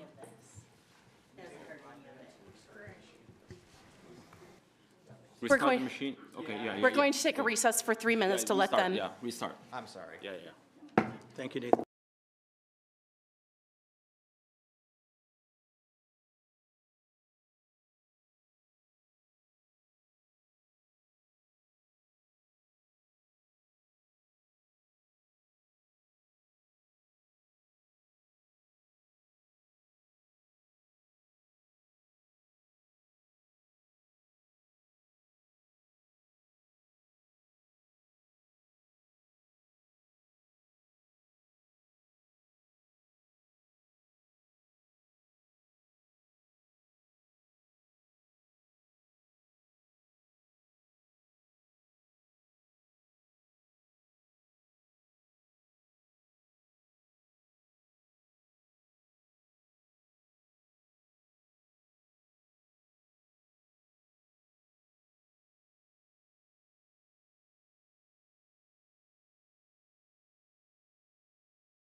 Through this, and so we are back from session. It is 8:30. I'm going to go ahead and recap a little bit about what we had. There was a question on the floor about how, and please correct me if I'm recapping this incorrectly. There's a question on the floor with if something is discussed within executive session, with how is that possible to bring it forward onto the agenda without waiving attorney-client privilege? And is that possible? And so the answer on that one in a couple different ways. One, it has the discussion of an item happening within executive session does remain under that attorney-client privilege. The item itself, once to a place that it is available for the board to vote on and make a decision on, then that is allowed to be removed. And that's been both by policy and procedure for quite some time with this board. And so I gave several different examples of how that's done, that we either will talk about, like, let's say, like the levy, and talk about what we want the language of a resolution to look like, obviously not taking straw votes or anything like that within the executive session, but moving that out and then having discussion about the item itself and as presented once it's on the agenda. Another way of putting that is the resolution itself does not contain attorney-client communications. The resolution itself is the product of the attorney-client communications, like a CBA would be. If you had an exempt session or it's private, you go through the contract and you tinker with it, and you talk to your negotiation team, and you go back and forth, and you finally end up with a product. That product itself is not private. It's going to be public, and it has to manifest itself somehow on the record. It doesn't contain the ins and outs of the discussions that you've had that otherwise are private. So it's just the product of the work. Thank you very much. In that regard, it would not need a formal waiver of attorney-client privilege.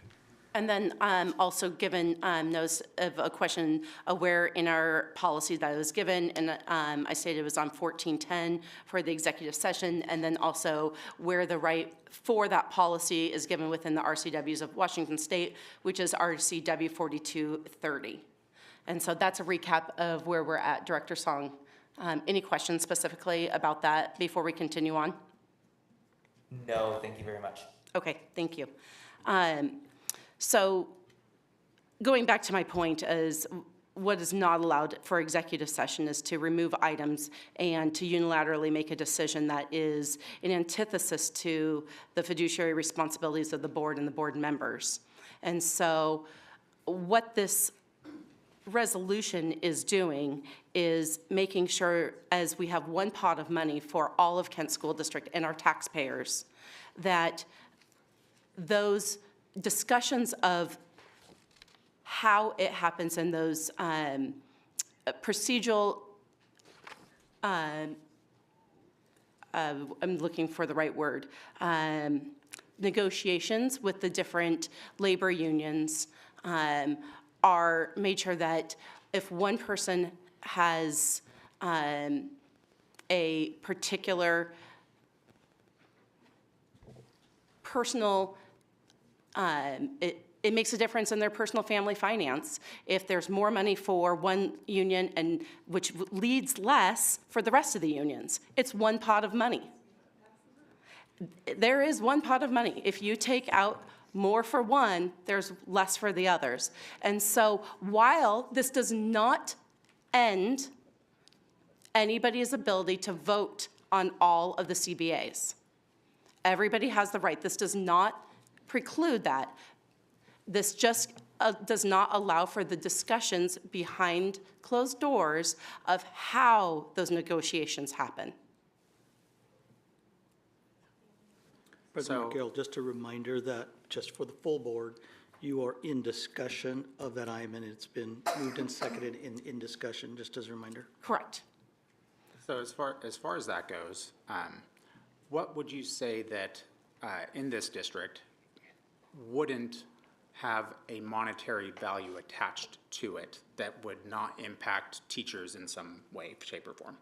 Is there any piece like a boiler or, I don't know, a chair or carpet? All of those things are also part of that whole big fund, right, that we have that goes towards teachers in part. And so if I spend money on a chair, that means I'm not spending money on the teachers. And so couldn't that also be construed as being part of this same situation? It looks like Director Clark has a comment. And the answer in short form is no. And the reason for that is the money comes from the state in very distinct packages. And the money allotted for capital by law cannot be expended on personnel. So you can't just say it's all one big lump of money, because it's not. Sorry, just to thank you. To clarify, I'll wait. It's the 87% of our budget, which is for salaries, is one pot of money. Yes. Thank you for the clarification. So say like our board, like when I file my $50 per day, like today, right? Because I'm gonna get $50 for hanging out today with all of you. If I submit that, would that not also take away from me paying the teachers? Because that is money that's going towards a person, right? It's in the same pot of money as theirs. So does that mean I can't be involved in my own pay? I need to have someone else fill it out for me? And I'm trying to understand how the negotiation for the state set amount of $50 has any bearing on the negotiation of 11 CBAs. It's the same pot of money, is it not?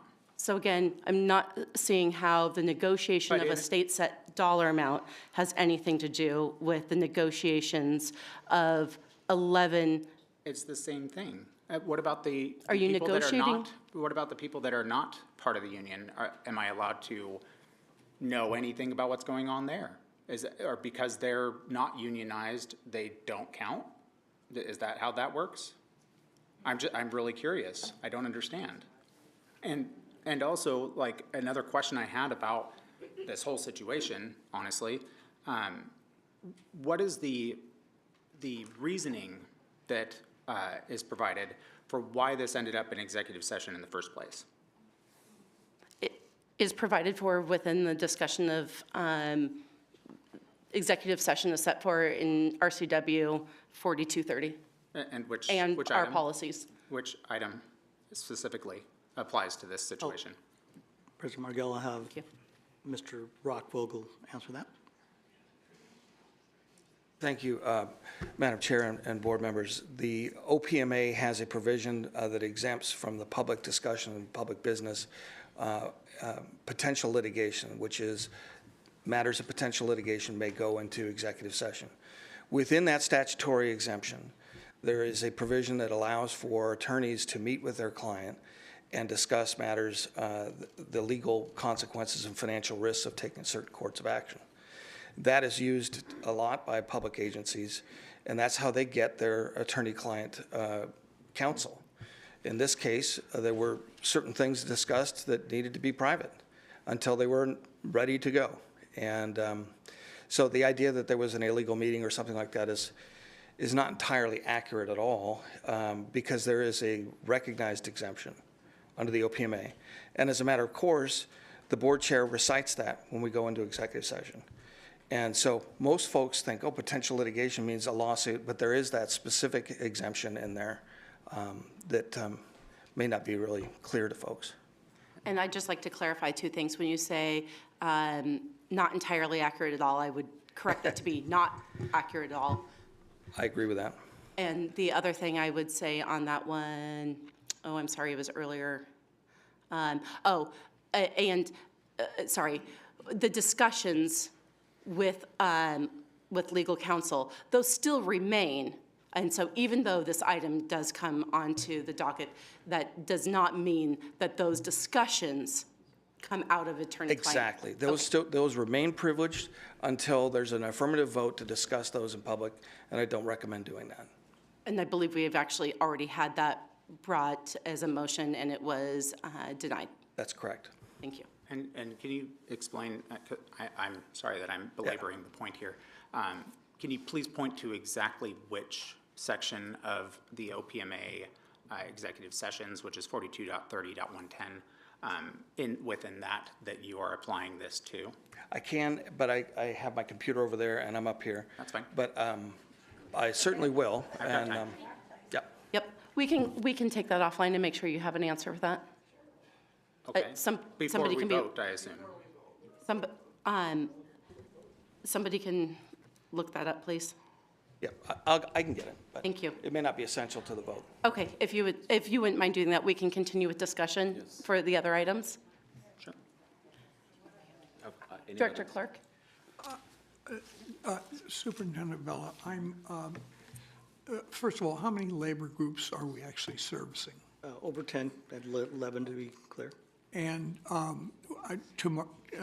Director Margell's point, is it basically accurate to say that money distributed from the state that specifically goes for personnel deals with all those groups? That is correct. Okay, I'm sorry I didn't. And actually, I'm going to go ahead and help you out, Mr. Brockvogel. If you look at section RCW 4230.110, section I, to discuss with legal counsel representing the agency matters relating to agency enforcement actions, or to discuss with legal counsel representing the agency litigation or potential litigation to which the agency, the governing body, or a member acting in official capacity is or likely to become a party when public knowledge regarding the discussion is likely to result in an adverse legal or financial consequence to the agency. I'd like Mr. Brockvogel to confirm. Thank you. Appreciate that heads up. It's in section I. That's what I just read. 3. Oh. And so it's way down there. Litigation or legal risks of a proposed action or current practice that the agency has identified when the public discussion of litigation or risks is likely to result in adverse legal or financial consequence. So you can discuss with the attorney legal and financial risks of a certain course of action. What was the legal and financial risk that we were I'm attending not going to take the bait. We had a discussion that was proper for executive session, and we don't disclose attorney-client privilege material. But this is literally just asking how you specify that this applies here, and you're saying that you can't tell me that it's a secret, and we have to keep it a secret, and we can't tell you because... What's your question? So I'm asking why this was put into executive session in the first place. I think and that question's been asked and how you- answered. Yeah. How you can come about the understanding that there is an adverse legal or financial consequence that you're applying to this. Well, I don't want to indulge the public or you in a discussion about a private memo, but I'll just say that there was some risks identified in that memo. And that was the basis of being in executive session. And that's the reason the memo should never have been disclosed. And as far as that goes... Maybe the board wants to call the question? 'Cause I think that we have, I'm going to see if there's any other discussion from other board members. Yes. That's fine. I mean, I guess. Yeah, hi, this is Andy again. Right there. Thanks, Andy. I may just interject. I feel like we're getting to this point where now the conversation isn't as productive as we'd like it to be.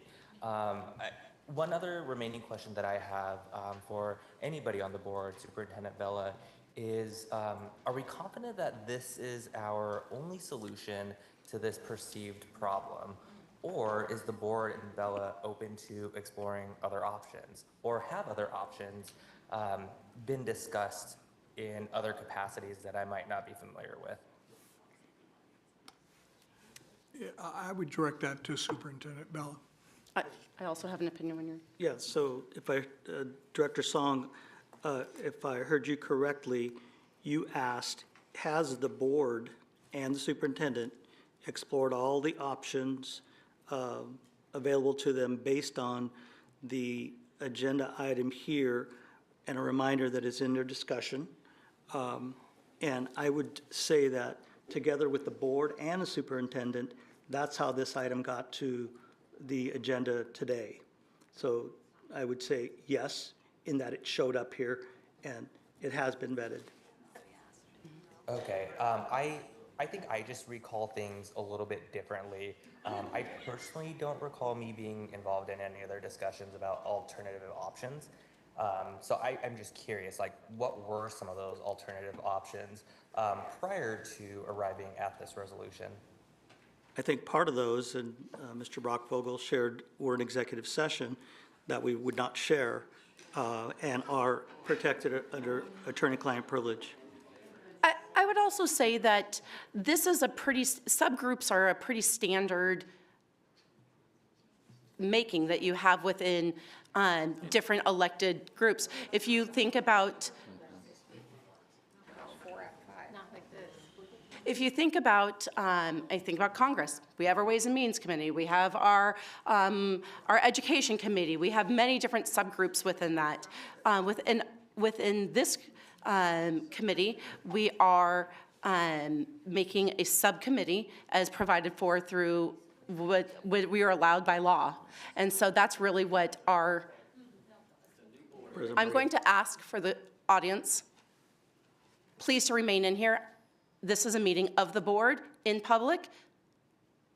We need the public quiet. President Margill, Mr. Brockville wanted to follow up on that comment. For Director Cook and maybe the rest of the board and Director Song remotely, what could be helpful is to have Mr. DiGiulio go through the intent of this for the public and for the board's edification. Could you maybe introduce who Certainly. Mr. DiGiulio is? Online, we have Steve DiGiulio with the law firm of Foster Garvey, and Mr. DiGiulio has been a prominent municipal attorney in the state of Washington for the past 47 years or so. He's lectured this board, he's offered training, and he's been a fine counsel to this school board and others. And he may be able to answer just generally why this is presented, what it means, what its intent is. And so maybe we can address at the same time some of these comments that I think are reasonable from the public as well. So with that, I'll turn it over to Mr. DiGiulio. Thank you, members of the board. Thank you for being here. It is always nice to come back to my former community. Most of you know I was a city attorney for the city of Kent for a number of years and resident in the district for 21 years, and our children were in the Kent schools. Let me check off a couple of points very quickly. First of all, the Open Public Meetings Act has no application to labor management discussions. And the discussions that Mr. Brockvogel discussed and that the board has had relating to this form of Resolution 1669 all related to the management of labor relations, and therefore were not subject to the Open Public Meetings Act. Obviously, any final action of the board, whether it is the adoption of the resolution, the adoption of a collective bargaining agreement, must be done in full open session by the board. Another comment very quickly in response to, I believe it was Director Cook's comment. Section 4 is a standard provision in just about any piece of legislation adopted by any local government, generally referred to as a ratification and confirmation clause. It can be removed from this resolution without having any material impact on the intent or purpose or direction of this resolution.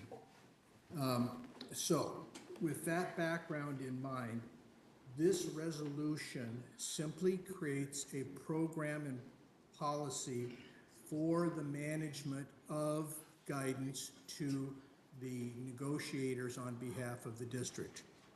I believe it was Director Son who asked, are there other alternatives? This is not legal advice. I can just simply say that other communities may take it differently, where the superintendent simply meets with individual board members on these kinds of issues. Again, this is not an OPMA, Open Public Meetings Act issue, and approaches it that way and gets the sense of the board through discussions with individual board members.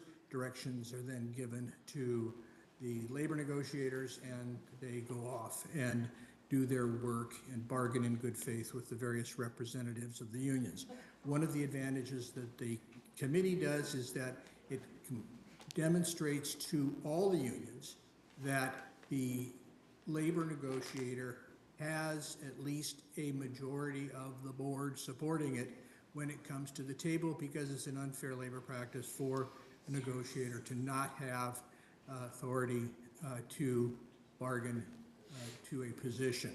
And setting those parameters for negotiation are clearly confidential. It's been debated primarily in Eastern Washington about having collective bargaining in open session. That doesn't happen and will not happen in Western Washington, as one of the speakers commented. This is a district that is and community that is union oriented, and has been for many years. And so these negotiations will be behind closed doors, as they typically have been, between management and labor in this district and in other communities in the area, and then come forward for discussion and approval at some point before the full board. And this resolution, of course, maintains all commissioners' right to vote on any of the collective bargaining agreements or issues that come before the board, except as prohibited by law.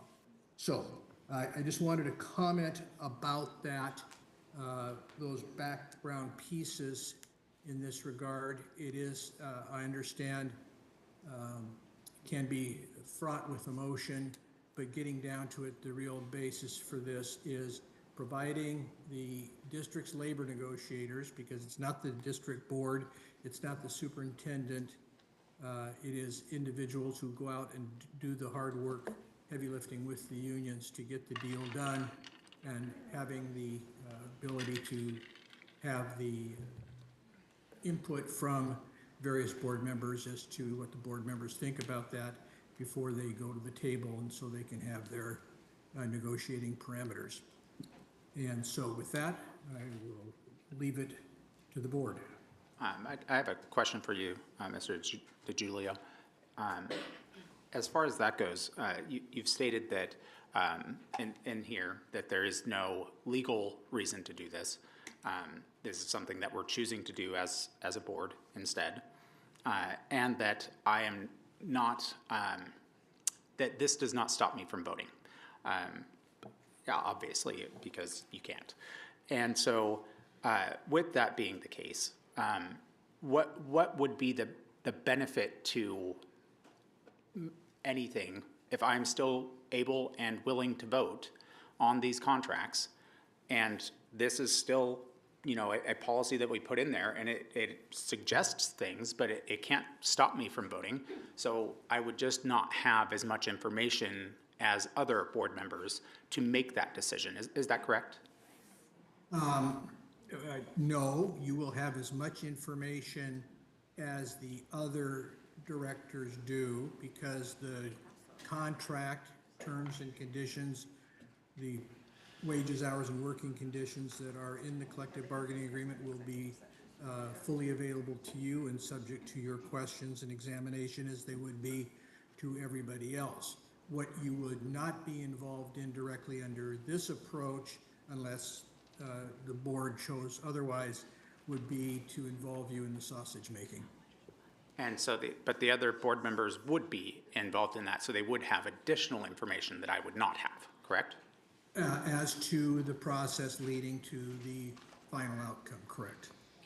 So to clarify that, it would be what happened to get there, but the vote at the end, the final contract would be open and available to everybody. So what's ended up voting on is not how it got there, but what's at the end for the vote. And that's open to everybody. But I would still have less information than you do. Again, just how you got there. But I mean, that's still less information, no? It's not a hard question. It's not. What we vote on is what the process is at the end. What the document is at the end is not how it got there. So when we talk about policies, we'll often have them be 2, 3, 4, 5 times changed as we move through things and come up with a policy. How we get there is irrelevant to the end if we choose a policy and go forward with it. Then why have any of us in that discussion? Because we have, as Mr. Giulio said, there is a preference of making sure that when our negotiating team goes in front of our CBAs, that they have the support of at least the majority of the board behind them. President Margell, if I may, one of the, I guess, questions I had, and again, forgive my recollection of prior events. So what Director Cook is saying is essentially, regardless of what happens, he's still going to have a vote. And Director Cook, I also see this from the other board members' perspectives of how optically this could look a certain way, or different communities or the union populations could perceive your participation as a form of conflict. One thing that I haven't seen or heard so far is rather than us speaking on behalf of the other unions, would the rest of the board be open to possibly tabling this? And could we have an opportunity to talk to possibly the presidents or the leaders of the 11 other bargaining committees so that we can get their opinion and their input before we make a decision that could set a unhealthy precedent? But then also, I just don't see how this is favorable for continuing to build upon our relationship by speaking on behalf and for union leaders. That's just my perspective. I would love to hear what some of the other members might have to say. Sure. First, let's address the first portion of the question, which is the other unions, and I will direct it to Superintendent Vela and to whom you want to speak about for that interaction with the other CBAs. Well, I think I would have our Associate Superintendent HR address any additional information, but I would say that the Director Song, your question about is to the board in what's your perspective, because I believe we got your perspective, Director Song, that's what you would request. Mr. Hunter speaks with all of our other labor groups, so I'll have Mr. Hunter talk about the normal relationship that he has and his team has with relation to this and a process. I can speak to that, so Mr. Hunter. President Margell, members of the board, Superintendent Vela, Ms. Curry. So what I would say is that we would welcome any partnership, right, with the association. And I just finished talking to Christy Padilla, and again, we would welcome any sort of conversation. We can't get into particulars, but in terms of partnering, yeah, we would welcome any conversation. I don't know if that quite answered the question that was being asked. And so what was? I believe that the question on the floor was,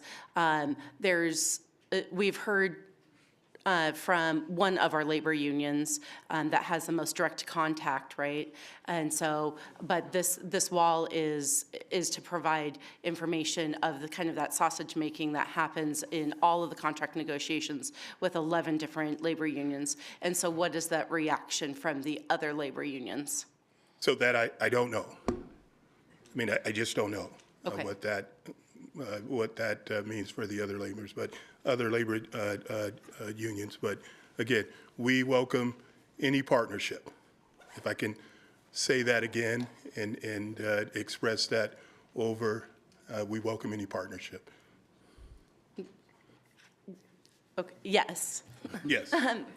Okay. I'm still trying to figure out how that answers exactly what our question is, but I don't know if there's. Yeah, I think. Yeah, and I guess directly, I don't have an answer. Okay. For that question. So the question, the President Margell. So what we heard from Mr. Hunter is that it is part of our process that we normally do, right? Is work with and partner with our labor group leaders. The question here to the board is related to tabling this and hearing from them. That's a whole different aspect of what's on the motion has been made and seconded in a discussion. Right now, a question now is being asked about how other board members feel about that. Yep. So if I may just talk about the procedure of this. So, Director Song, if you would like to make a motion, first we can just talk about what we think about. That's different than making a motion of tabling. So I just want to put that out there. I just want to say something here. I mean, it's not like we're circling around the subject here because the discussion is being directed by certain people and wanted to make sure that is the direction it's headed.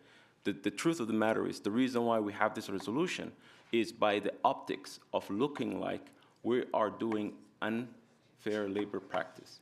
The reason being is, like you said, there's only one pot of money that we have. If one member of our board has someone that is his wife who's now on the executive, so can you please, Stop. can you please be adults? Stop. And please, please, Director Farah. Finish your sentence. Director Farah. please. Director Farah, I encourage you that this is a meeting of the board, not a meeting of the public. This is a meeting of the board with, in public. And so I just encourage everybody to continue to have their comments directed at the other board members. And I also encourage that the audience to remain here. We need you quiet. Continuing on. Director Farah. I'm not gonna, I'm done. Director Clark.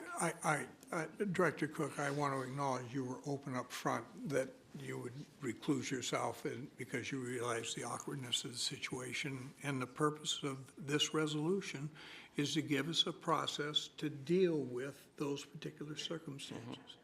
And it will always be brought back to the public because we have to vote in public, and it will be posted in terms of whatever resolution we agree to. Right. Why do we think that we're smarter or better than WASDA? WASDA already provides for what they believe to be necessary in this situation. And yet we're deciding that we're going to go further because we do not believe that WASDA has the wherewithal to figure out how to make an example policy, which they have and we've followed, because our policy of 1610 is exactly the same as what WASDA says. And yet we're saying that, no, they don't go far enough.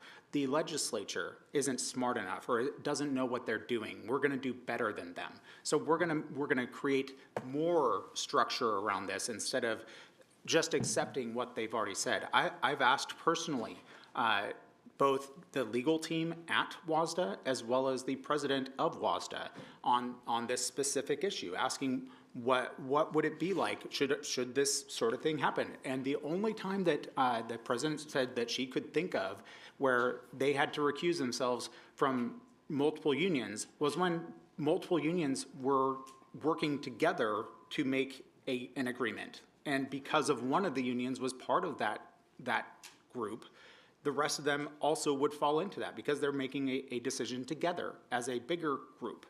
But that is the only time that she said that she ever saw that happen. When I asked if the legal department at WASDA had ever seen this, something like this, in the state of Washington, they laughed and they said, no, we've never heard of anything like that ever happening. And as far as I can tell, I've not seen a single instance of something like this to be passed. And honestly, as far as I can tell, this is hindering my ability to provide the very necessary oversight of this district, which means it takes away my ability to do the job of a director of the Kent School District Board of Directors.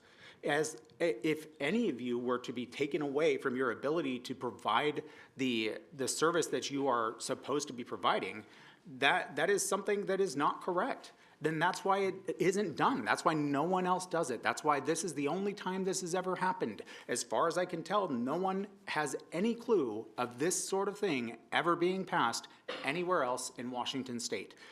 I don't know why we feel that we are different than everyone else. We're different than Seattle and Issaquah and Bellevue and every other district that has had issues like this, because all of the districts in this state have most likely had a board director that had a spouse in their district. And they never were sitting there thinking, we should probably make it so that they aren't talking about any union in the entire district. That none of them came up to that conclusion. I don't know why Mr. DiGiulio came to that conclusion. I don't know what prompted him to get to that point. But as far as I can tell, with all of the people that I've spoken with in multiple different areas, all of them say the same thing. And I don't understand why we think we should be doing something different. And I go back to your words of saying recusing from all of the CBAs. That is not what's done here. This is not what's intended here. You still would have the vote for every CBA agreement. All CBAs would have all of their information of what the contract is to be voted on. None of that goes away. What is protected is the process by which that is done to provide for that wall of information that keeps it so protected information, which we have all seen that has been not been protected. It keeps it from going into being an unfair labor practice where one union has more information than potentially others. So, And I'm so- just going to read, can I read one portion of section 2? Okay, I'll go ahead and let you read that section, then we're going to move for a vote. Notwithstanding the foregoing, directors are encouraged to recuse themselves from participation in voting in such matters when such conduct may evidence unfair treatment of particular employees or their unions. So you just said, like right now, that I wouldn't need to recuse myself, but yet section 2 says I should. And so are you saying that even though this says I should, then I don't understand how those things can work together. Like if I'm going to vote and I don't recuse myself, then I'm going against what this resolution says. But you're saying that that's not, like, how do you put those two together? I don't understand. Absolutely, I can answer that for you. So the recusal process is done based off of exactly what you read there. And so that has to do with the voting. You see where you have a personal conflict and you choose not to vote on that. I think we've all done it.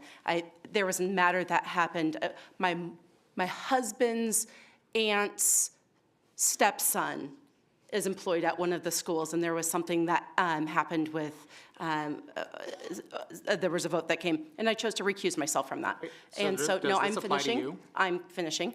So and so I made that personal choice that there was a personal connection that I went ahead and recused myself from that. So what this resolution is, that is separate from the recusal process. The recusal process, it will be, and yes, I encourage when there is a personal conflict, even just the hint that there might be something that you should not vote on, that you should recuse yourself from that. This has to do with the making of that process. It is everything that leads up to it. Again, we vote for in public and have all the information, not just for all the board members, it's out there in public too, is all the information that we're going to vote on. That's there to be seen. And that's part of doing our business in public. That will not go away. You do have both the responsibility and the right to recuse yourself when you have a personal connection to those. That remains. This is something different before that process. And that's why I'm comfortable with it, because again, that has nothing to do with the ability to know everything that is being voted on and the right to vote on and or recuse yourself when necessary. So in section 4, it enumerates the secretary, the president, the associate superintendent, chief financial officer, and other appropriate officers of the district. What happens if I become president?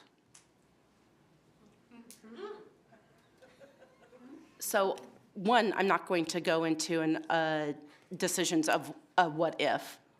I think that remains. I could become president of this board at some point over the next 4 years.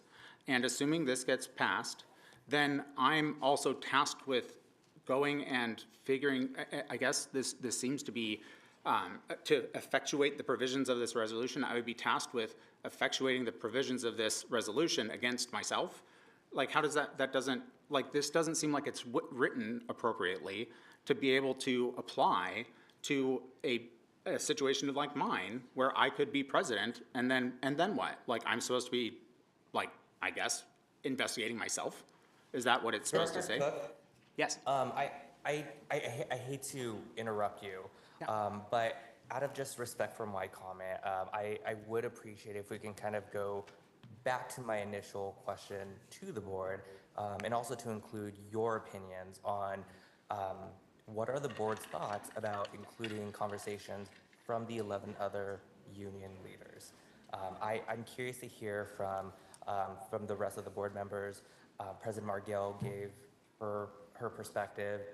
Also hearing from Superintendent Vela, I'm curious because we are talking about options. This is one alternative that I don't think we had a chance to discuss. And so I'm not making a motion.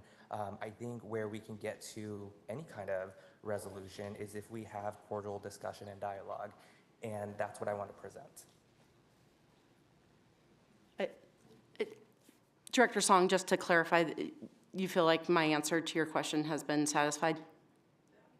I think so. I think Okay. maybe I made it up in my mind. Yep. If you don't mind restating your response to my initial question, that would be helpful. But I'm curious to hear what my other team members on this board have to say about that. From my perspective, I think it'd be nice to hear from the union leaders because I just don't like speaking on behalf of large groups of people. But I'm open to hearing about another perspective or another way of seeing a way to approach this. Again, I will state my answer is that this is the legal remedy that we are given to be able to do this. This is a fairly common practice. I think Mr. Giulio is still on the line. Again, this is a body of law that he's worked in for 47 years, and I would love to hear his opinion on the use of this.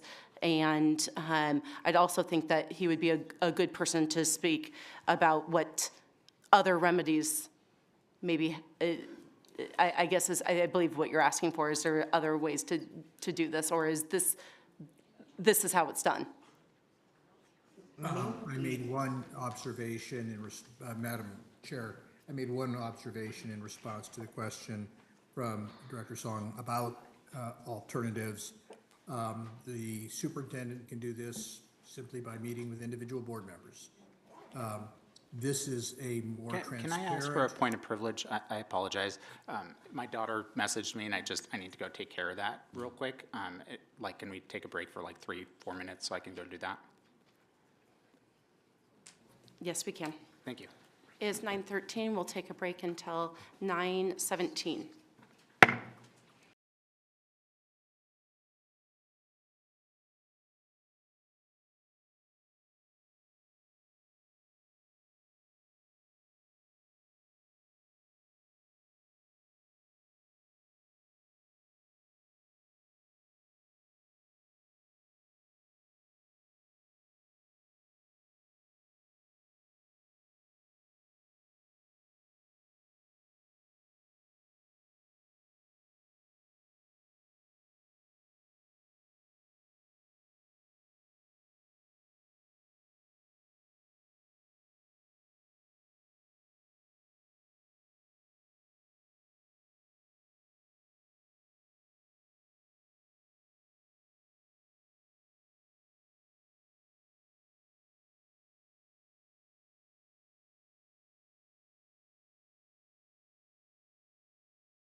Can you give me a moment to check and see? Yeah. Thank you.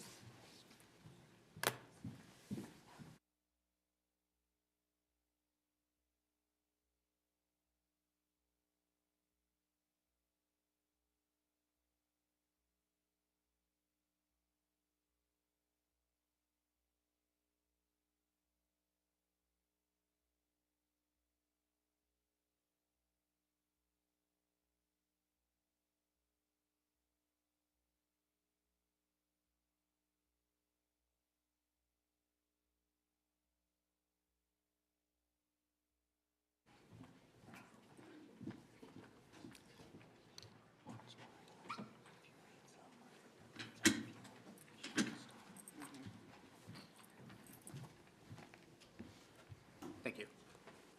Thank you. It is 9:19 and we are back from recess. I believe that Mr. DiGiulio, we had a question and you're in the middle of an answer. Well, yes, thank you. The only point, a further point I wanted to make is, and it's absolutely clear that this is a decision by the board to decide how it wants to manage itself internally. And in doing so, it is setting the parameters within its authority, because the school board ultimately decides how it's going to manage itself internally. The other protection for the district is to assure that all unions are treated the same and there's no evidence that one union will be treated more favorably, or that the process will not be tainted by unfair bargaining. It's not to suggest that it would, but this is just simply creating a safe approach to doing it. Are there other ways to do it? Sure. But the board chose to consider this in a transparent way, and as the resolution is set to do that by creating a transparent labor policy committee, recognizing that every final decision is going to come for full discussion at the board level. And just to clarify, the main way that would be to do it differently is to remove the board altogether from that process, other than the voting at the end? The board is not going to be removed altogether. It would just be that the superintendent negotiating team would have to visit with individual board members, because again, labor policy is not set in open. It's set behind closed doors. Same with the union. You don't know what the union is discussing in terms of setting its direction. Similarly, the union doesn't get to know what you're deciding in terms of setting your direction. That's the way this process works. And then you come together at the collective bargaining table and bargain in good faith. The superintendent's negotiating team will then get what direction it needs from a majority of the board, however it chooses to do so. This is a transparent way to do it. Thank you. Okay, we're going to go ahead and call for the vote. There's a motion on the floor for approval of item number 5.07, resolution number 1669, a resolution of Kent School District number 415 relating to school board proceedings, creating a Labor Party committee of the board, appointing initial members and delegating authority, and providing for related matters. Sorry, I know you. The motion's on the floor. Well, I understand. I was going to ask a question. I asked you a question you didn't answer, so that's why I was bringing it up again. Okay. So when I asked about the wording here, and maybe Mr. DiGiulio can answer it, when it says the president, if I were to become president, doesn't that create another conflict of interest by me being on whatever this general authorization and ratification section says? If I were to be president, wouldn't that cause a secondary conflict of interest by me being part of that? Yes. That certainly, if that were to arise, then the board would have to consider a different set of appointees to its labor policy committee. resolution specifically lays that out, and in the future, the school board will decide by motion who is going to be on that committee. And that may not include the president in such Well, but this doesn't talk about the committee. This is talking about the secretary, president, associate superintendent, chief financial officer, and other appropriate officers of the district. It's not talking about the committee at all. Yes, that's correct. Other appropriate people of the district. It may or may not be the president in that situation, or the board will modify this resolution to provide for a different approach to how this is governed. Wouldn't it be better to do that ahead? It is the president of the board. It may be a different approach in the future. Wouldn't it be better to write this in a way that doesn't enumerate specific people in this way because of the fact that it could cause problems in the future? Like, it seems to me like, why are we kicking the football down the road? I mean, is there some, like, if we don't get this passed tonight, what happens? I first ask, is this resolution, is it time-specific? Mr. DeGiulio. Mr. DeGiulio?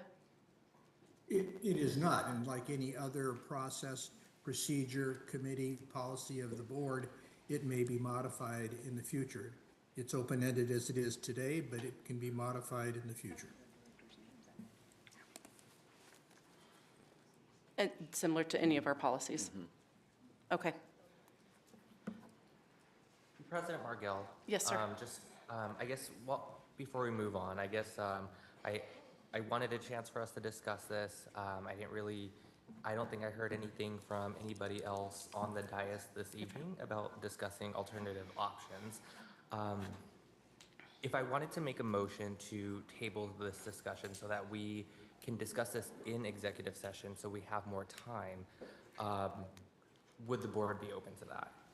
That's actually out of order. We can't we can't do a straw vote on a motion that doesn't exist. Okay, then I would like to make a motion to table this and discuss it more in executive session. That way we have more thoughtful consideration. Is there a second? I second that. This is open for discussion. I think we should do it right.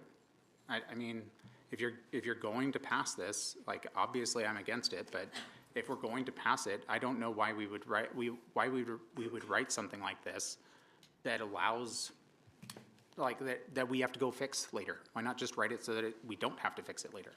And also, I would like to hear from the other union leaders. Like, if they're really concerned, like, if this is, we're saying that they're the reason that we're doing this, why haven't we heard from any of them? Like, we haven't heard from a single union leader, let alone all of them. Madam Chair, I believe we're back into what is privileged information within the executive session, and I suggest we return to the vote. Oh, but we're right now in the tabling discussion. I believe that we are open for discussion to table this item. I suggest that it's already been said that this has been discussed in before we've come to this. We have had ample opportunity and have included the changing of language and have had opportunities for people to look at this within the board. It is the remedy that's set forth by law, and well, it doesn't have anything to do with law. We have the right to do this. Well, I'm not saying you don't have the right. I'm saying that the law doesn't come into this. They say that at the very beginning. It is not prescribed, but it is an option to have subcommittees. Okay. Can I ask a question, Mr. DeGiulio, again? I think that we are, is it on the topic of tabling this? Yes. Okay.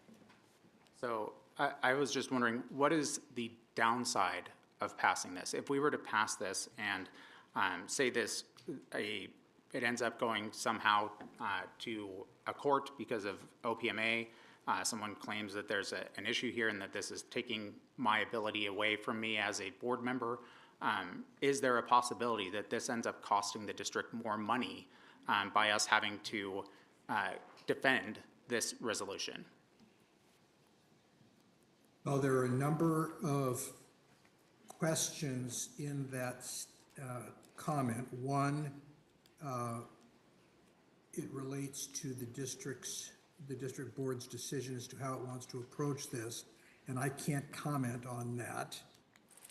With respect to potential or threatened litigation, that's not a discussion that we would have in open session. The liability may be just as great from an opposing union who feels that the district bargained in bad faith because it was unduly supporting a different union. The exposures to the district can come from many sources, and I can't predict where those various challenges will come. I'm just not in a position to know that. But it is My final possible. comments on this matter then is, I think I'm saddened with the response that I'm getting from my teammates.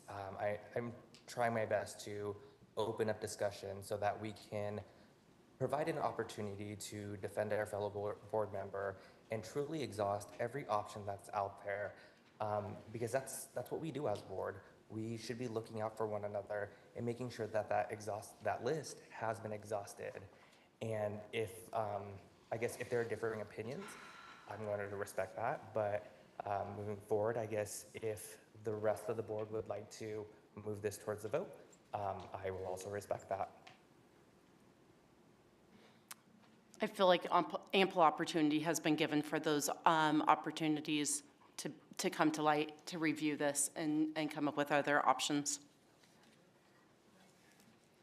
Any other comments? I don't feel like the public has had nearly enough time. They've Because known this about- wouldn't be in public, this would be an executive session. No, I'm talking about this in general, like that we haven't had enough time for people to digest it. I mean, and I don't feel like, obviously this is important to the public. I don't think it's something that no one cares about. Or that it's just something that is just impactful to this board. It impacts everything. Each one of us impacts every single student, every single teacher, every single employee of this district. We impact everything. And so by trying to silence a board member, which is how the public sees it, whether we like that or not, whether we decide we want to have it be something else, that's how it's seen. It's seen as, trying to make a, I don't know, a cocoon around one board member, because I guess what you're worried that I'm not able to recuse myself on my own if I think that Again, there's this has something. nothing to do with recusal. But so then what's the purpose? If I don't recuse myself, then what's the purpose of doing any of that? Is it It's just to keep the private matters of contract negotiation private. and how would they not get private? How would they not be private if that were the case? Would you like to share? Go ahead, please share, because I honestly don't know. So how that's not done is posting information on Facebook, sharing information when that shouldn't be done with people that are outside of the executive session. Okay, so you're making a claim against me at this point then, is that I think the I case? answered your question. Okay, so, but I'm saying this whole thing didn't start because I did anything, correct? We are making sure that there is fair labor negotiations, exactly how Mr. DiGiulio But the said. concern is that I would provide information outside. We're just making sure that But before this came about, there was no question to that, correct? the question, what this does is make sure that there is the visibility that there is no unfair labor practices happening here. But there with one. weren't beforehand, Again, the purpose of this one. other than yourself. The purpose of this one is that we are not going to have one labor union unfairly advantaged over others. Well, yes, So but by our you- question on the floor is, if you have a question about the motion on the floor, which is tabling this, Yeah. we And I can do. entertain that. So I guess my question is, given that, I mean, you're making a claim now that somehow I'm at fault because this was pulled out of executive session, the resolution itself was, and honestly, I didn't pull it out. That was pulled out by whoever put it on the agenda, and I understand there's some sort of legal, like, I don't know, bending over backwards to get to that point. But you haven't addressed the fact that you asked me, now this was not an executive session, but you asked me if my wife would be open to leaving the executive board. That is an unfair labor practice. Like, and so how are we going to make sure that you're not doing that again? So we are at the vote. I can tell you that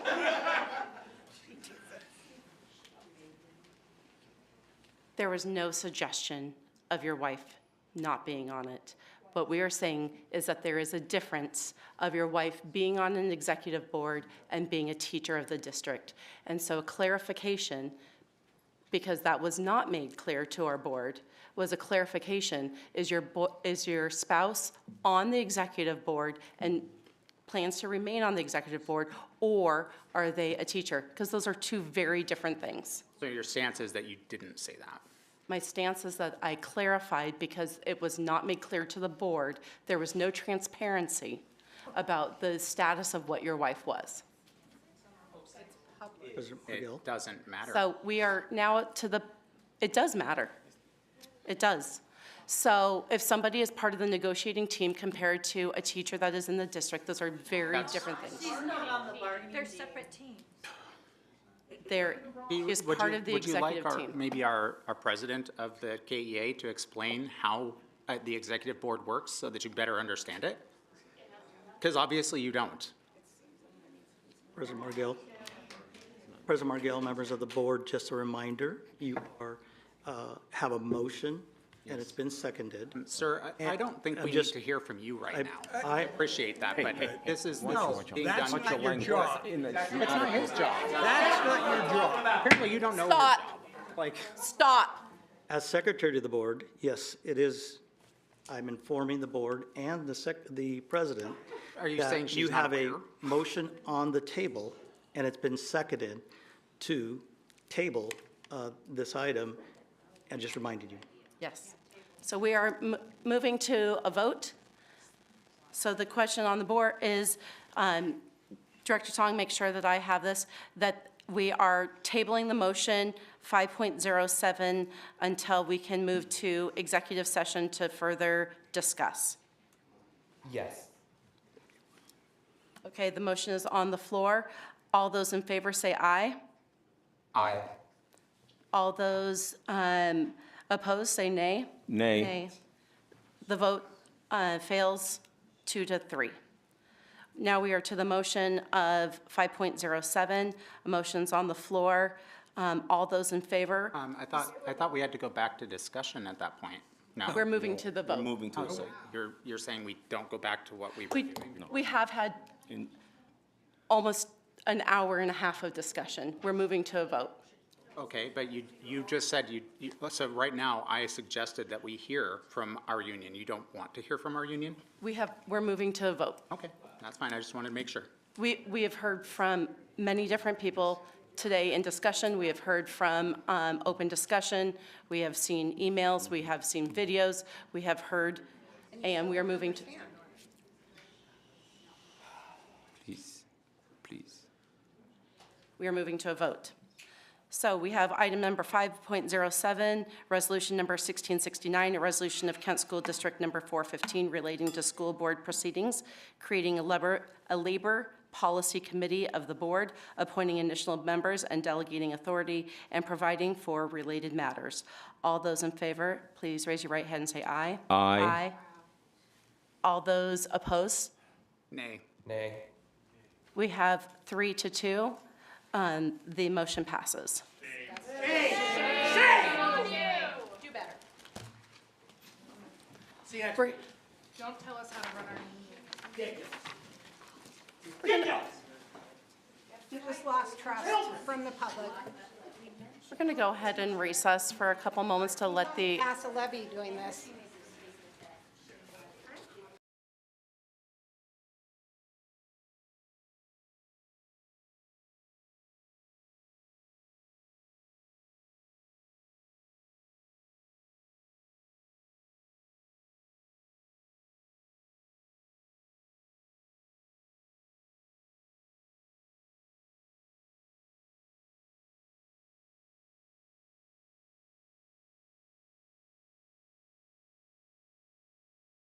minus Actually, item 615. I would personally like to pull out every item in the consent agenda. The reason that I would like to do so is that now that I am beholden to this new resolution, I need to understand whether or not any of these happen to impact me, and whether or not I need to recuse myself. So please pull each and every one of these items so that I can review them and know whether or not it actually is going to impact my ability to provide the job that I have here. May I ask a question? Sure. Did you review the agenda? I did, but now I have a different role. I have a very different role in this case. And so I would like items 6.01 through 6.17 pulled out of consent agenda so that we may discuss them. Okay. So can I have a motion for item 6.01? Move approval of 601, retirement of policy 3423, suicide awareness and prevention. Is there a second?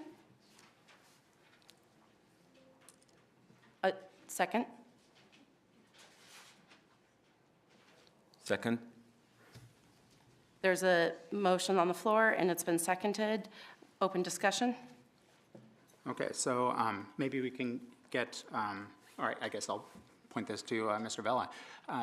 Can we get an understanding of whether or not this needs to be something I would need to recuse myself from, considering the wording in this resolution that was just passed? This item has gone to consent, and it would not. I'm sorry, I just... The answer you're is not, no. I'm sorry, sir. Are you a lawyer? You would not need to recuse yourself. So how do you know that? Because it's gone to consent. It's been reviewed by the board, you included, It's prior not- to... it's let no me- longer in let me consent, finish. though. Been reviewed by the board, you included, as a second reading or reading to move to approval today. So you've been involved in it thus far, so it would not require you to recuse yourself. But how do you know that? Because I was wondering if we could get the lawyer to do this for So us. you asked me the question. Yes, I but- answered it, and now your question is for an attorney? Yes, please. Okay, Mr. Brockvogel, would you please answer the question?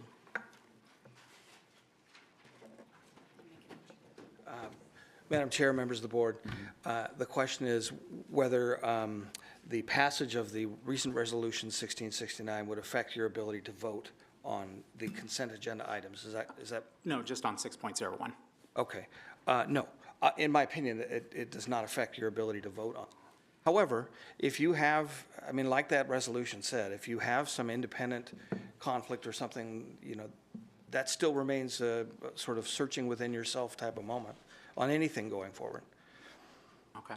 I hope that answers what the question was. Yeah. Okay. Thank you. Thank you, Mr. Brockvogel. Any other discussion? Did we move the motion? Got it. Okay, one second. Yeah. So this motion has been moved and seconded, and we're moving to the vote. All those in favor of approving item number 6.01, please raise your right hand and say aye. Aye. Aye. Aye. That's 5-0. The motion passes. Move approval of 602, 2023, 24 school improvement plans. My same question goes to... Is there a second? Second. Thank you. My same question goes to Mr. Brockvogel.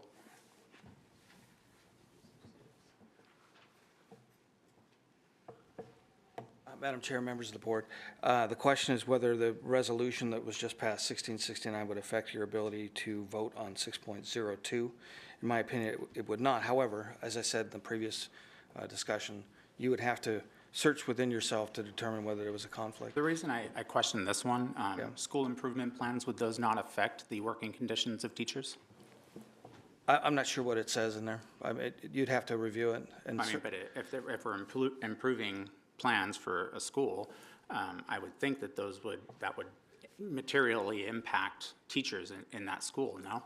I don't know, but it's not the subject of mandatory bargaining, which was the point of the resolution. So in my opinion, that resolution would not affect your ability to vote on this or likely any of the other consent agenda items. So what you're saying is, as far as this resolution has passed, there is nothing that will be impacted other than the collective bargaining agreements of the 11 or so unions that we have.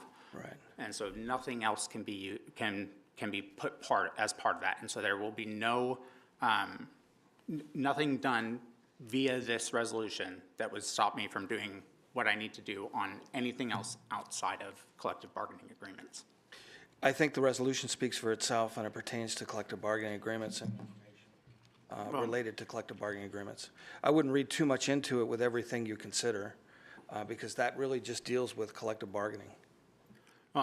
It does, but there are points in this where it says that other laws and contracts, and so that makes me wonder, like, if the district is having to pay attention to their obligations under the Collective Bargaining Act, which obviously is something that would apply to the collective bargaining agreements, but it also states,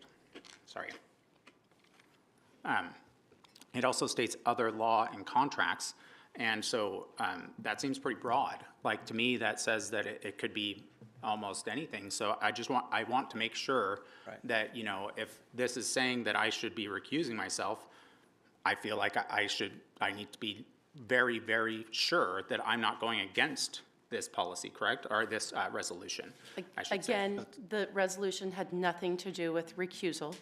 It had to do with the decisions that are being made and the bargaining agreements up to the point. Once the bargaining agreements are on the agenda, like everything else on the agenda, as a board member, you have the right and the responsibility as a board member to see if that you should, within yourself, recuse yourself.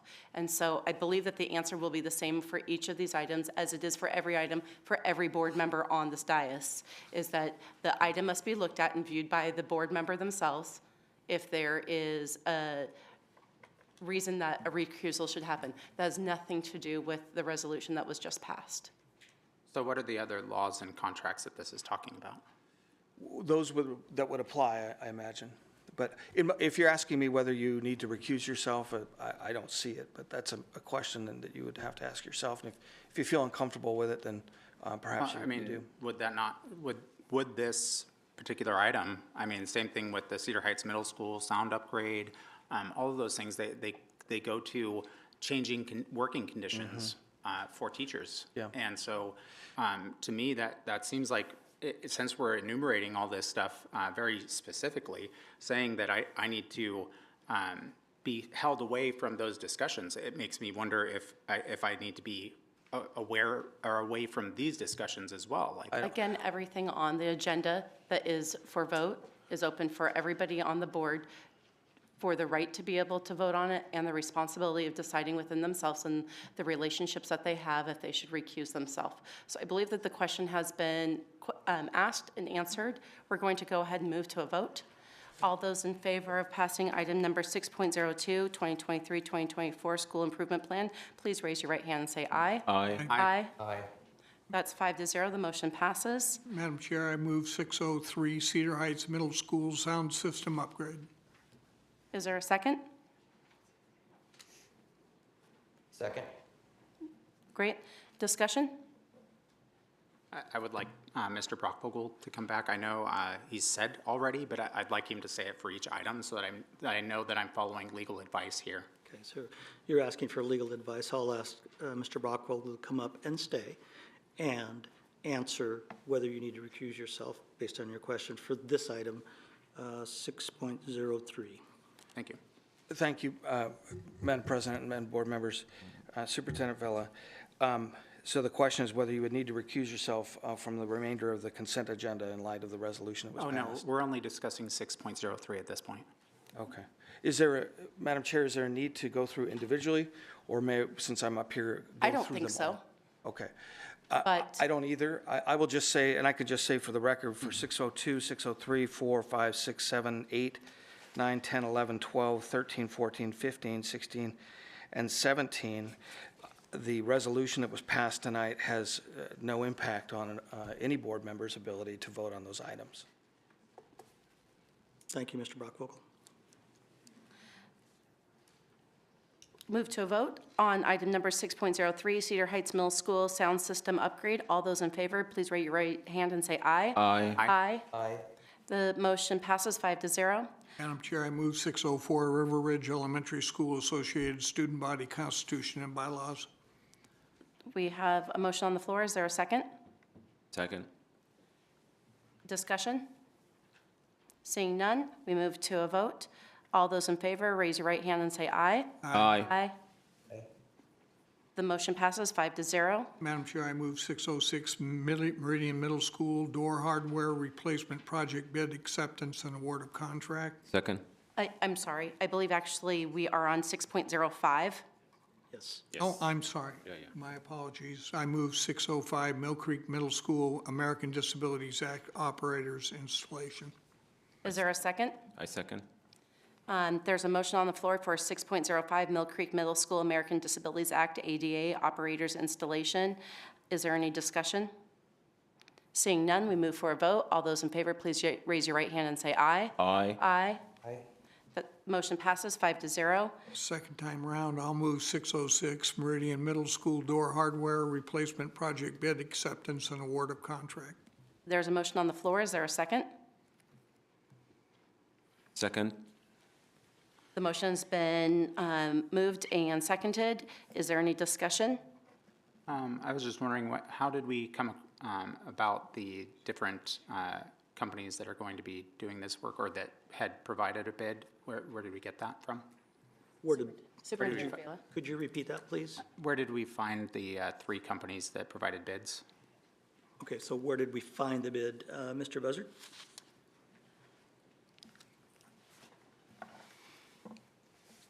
President Margell, members of the board, Superintendent Vela, Ms. Curry.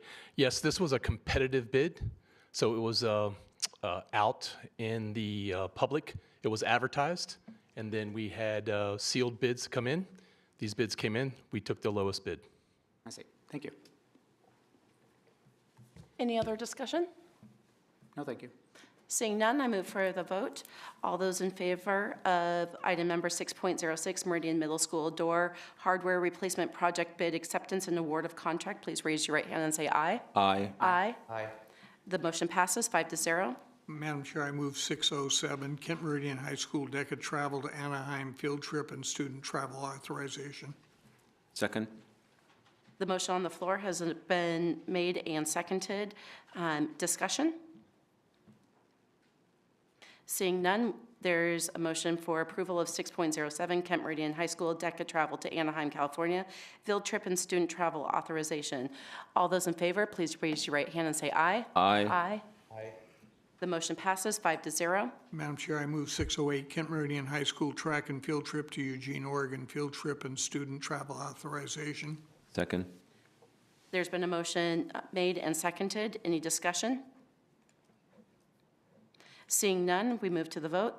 All those in favor of approval of item number 6.08, Kent Meridian High School Track and Field Travel to Eugene, Oregon, Field Trip and Student Travel Authorization, please raise your right hand and say aye. Aye. Aye. Aye.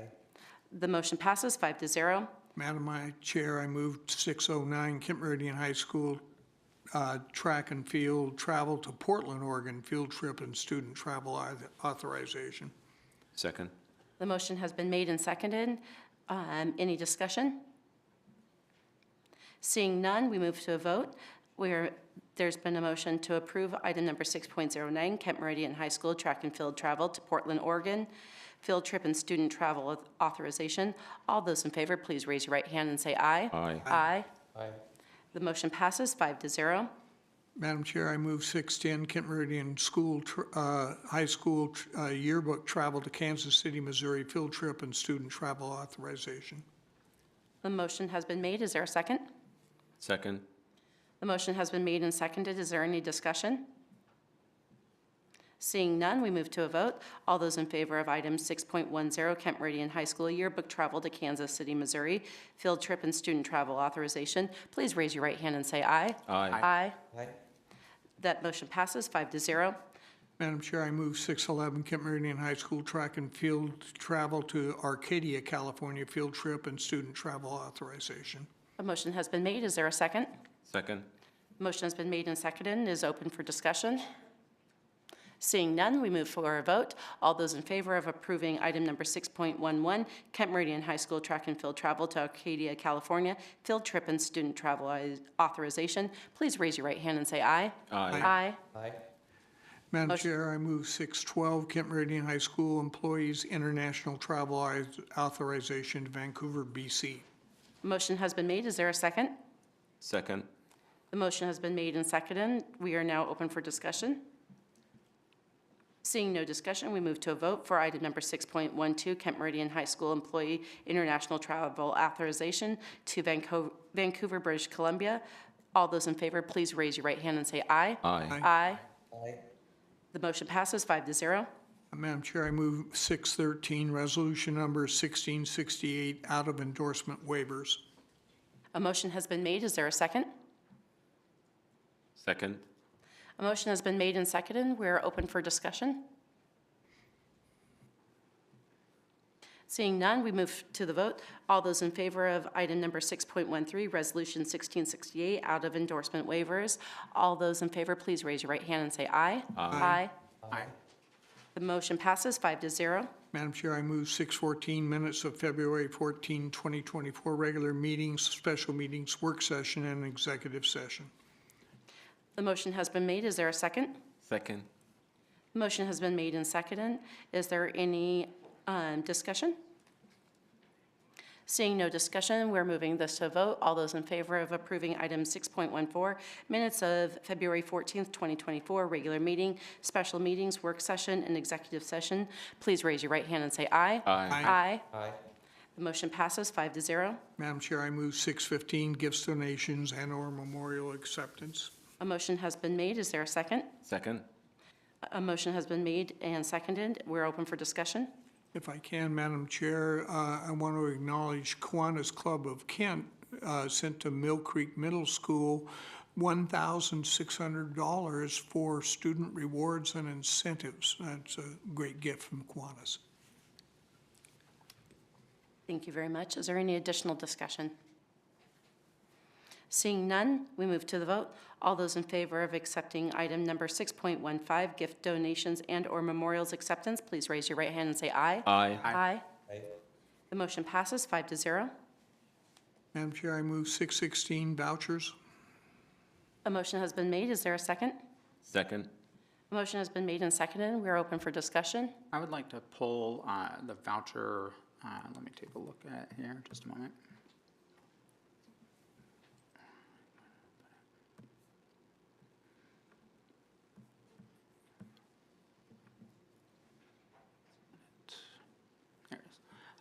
For February 1st, looks like $980 to Foster Garvey PC. I'm sorry, under which voucher are you looking? ASB. Under the general fund voucher. Okay, thank you.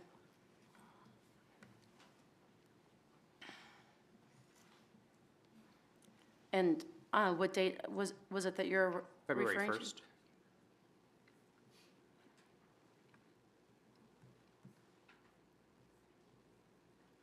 And I'm sorry, they're not in date order. They're in, to whom? Foster Garvey PC. Thank you.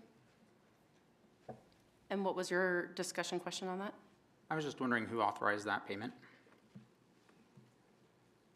So I would say I authorize the superintendent. Okay. And was that something that was discussed with the board? Don't understand the question. So, because this was general counsel legal services, was that, do we normally just spend money on legal services all the time? Is that just kind of what we do, I guess? Yes, I authorize payments for legal costs, correct. Okay. And is there an explanation as to why we spent money at Foster Garvey? I would have to ask Mr. Brockvogel to come up specifically. Thank you, Madam President, members of the board. So the question is, do we routinely hire outside counsel? And the answer is yes. We are a $550 million organization, 4,000 employees, 11 labor unions.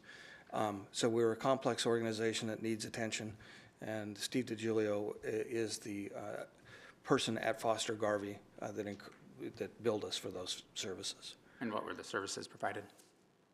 Well, the resolution. Oh, so, okay. Yeah. Thank you. Thank you, Mr. Bachpola. Were there any other items that you wanted to discuss on this? I don't believe so. I'm just a little confused as to why the board wasn't asked about spending money against a board member, but that's fine.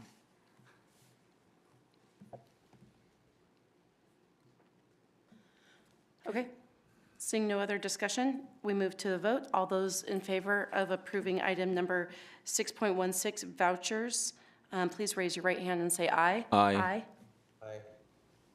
All those against? And I'll move.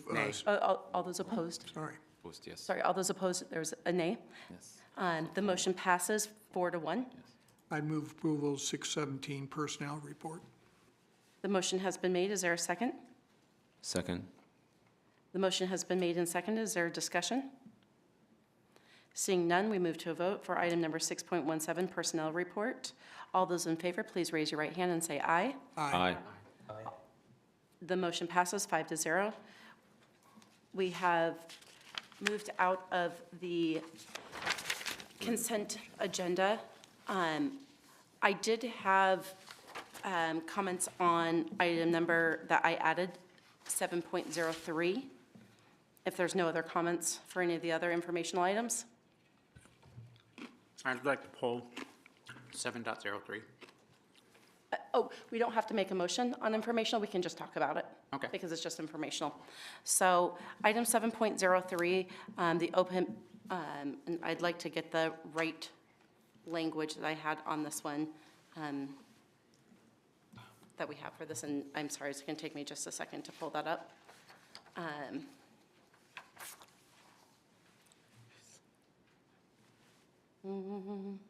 apologize.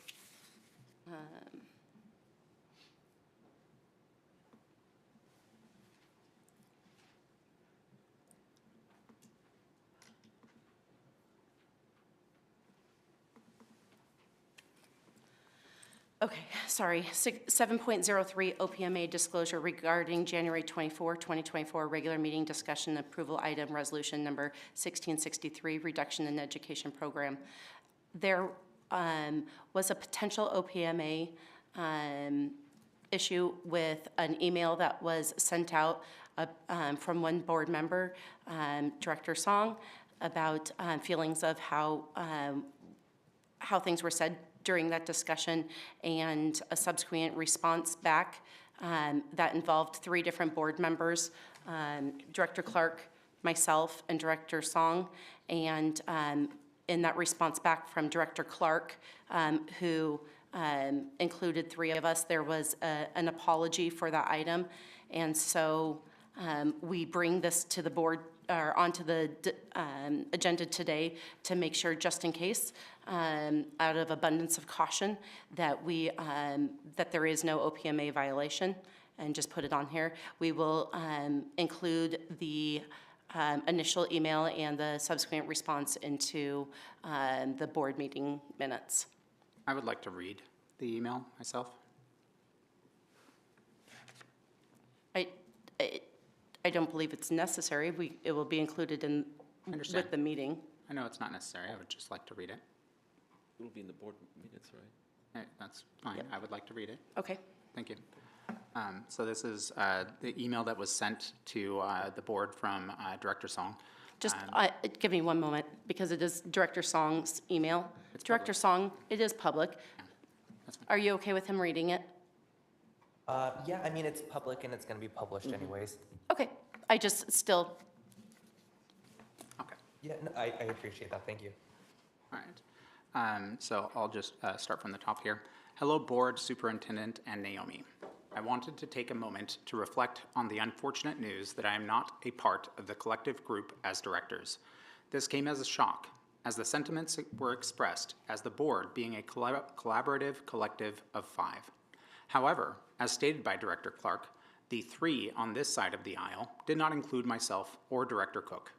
It's unfortunate that I had to learn about this division within our team during a public meeting, but understand that the 3 other directors, excluding myself and Director Cook, are comfortable with creating division and subgroups when we should be working as a collective of 5. With this information, I will be operating in the best interest of the students, families, communities, and KSD affiliates. My methods may not be in alignment with the other side of the aisle, as stated on record, so I presume that means I must engage in more independent work than anticipated, within the guidelines and policies of my rights, privilege, and responsibilities. This is just a notice for transparency, which is the least I can do since Director Clark was honorable enough to be transparent with me during our last session. I wasn't actually privy to the email that Director Clark sent that caused the OPMA violation to become I wouldn't say it's an OPMA violation. It's just to make sure that we mitigate any possibility of it even looking like it. We're not saying that this was an OPMA violation. It isn't three people on an email response. There's actually more nuance to OPMA. That's fine. I was just curious about the response. I never saw it. Is it here somewhere? It will be included in the board meeting documents. Okay. I'll just read it the next meeting then, I guess. That's fine. So is there any further discussion? Okay, seeing none, we move on to communication, final communication from the audience. Mr. Margell, I believe that concludes. I believe we don't have any further. Correct, Ms. Santello? President Margell, members of the board, Superintendent Vela, Ms. Curry, all comments submitted this evening have been heard. Thank you. It is past 10 o'clock. I have kids at home. I make a motion that we suspend the board reports for the evening. Do I have a second? Second. Open for discussion? I actually have things I would like to say, but if you want to shut that down too, that's fine. I appreciate that you have things to want to say. We also have taken many breaks because of the evening, and I understand this with family. I need to get home to my family too. It is 10 o'clock. We have people in the audience. We have employees that have been here since 6:45 this morning. Is there anything else any other discussion that people would like to have?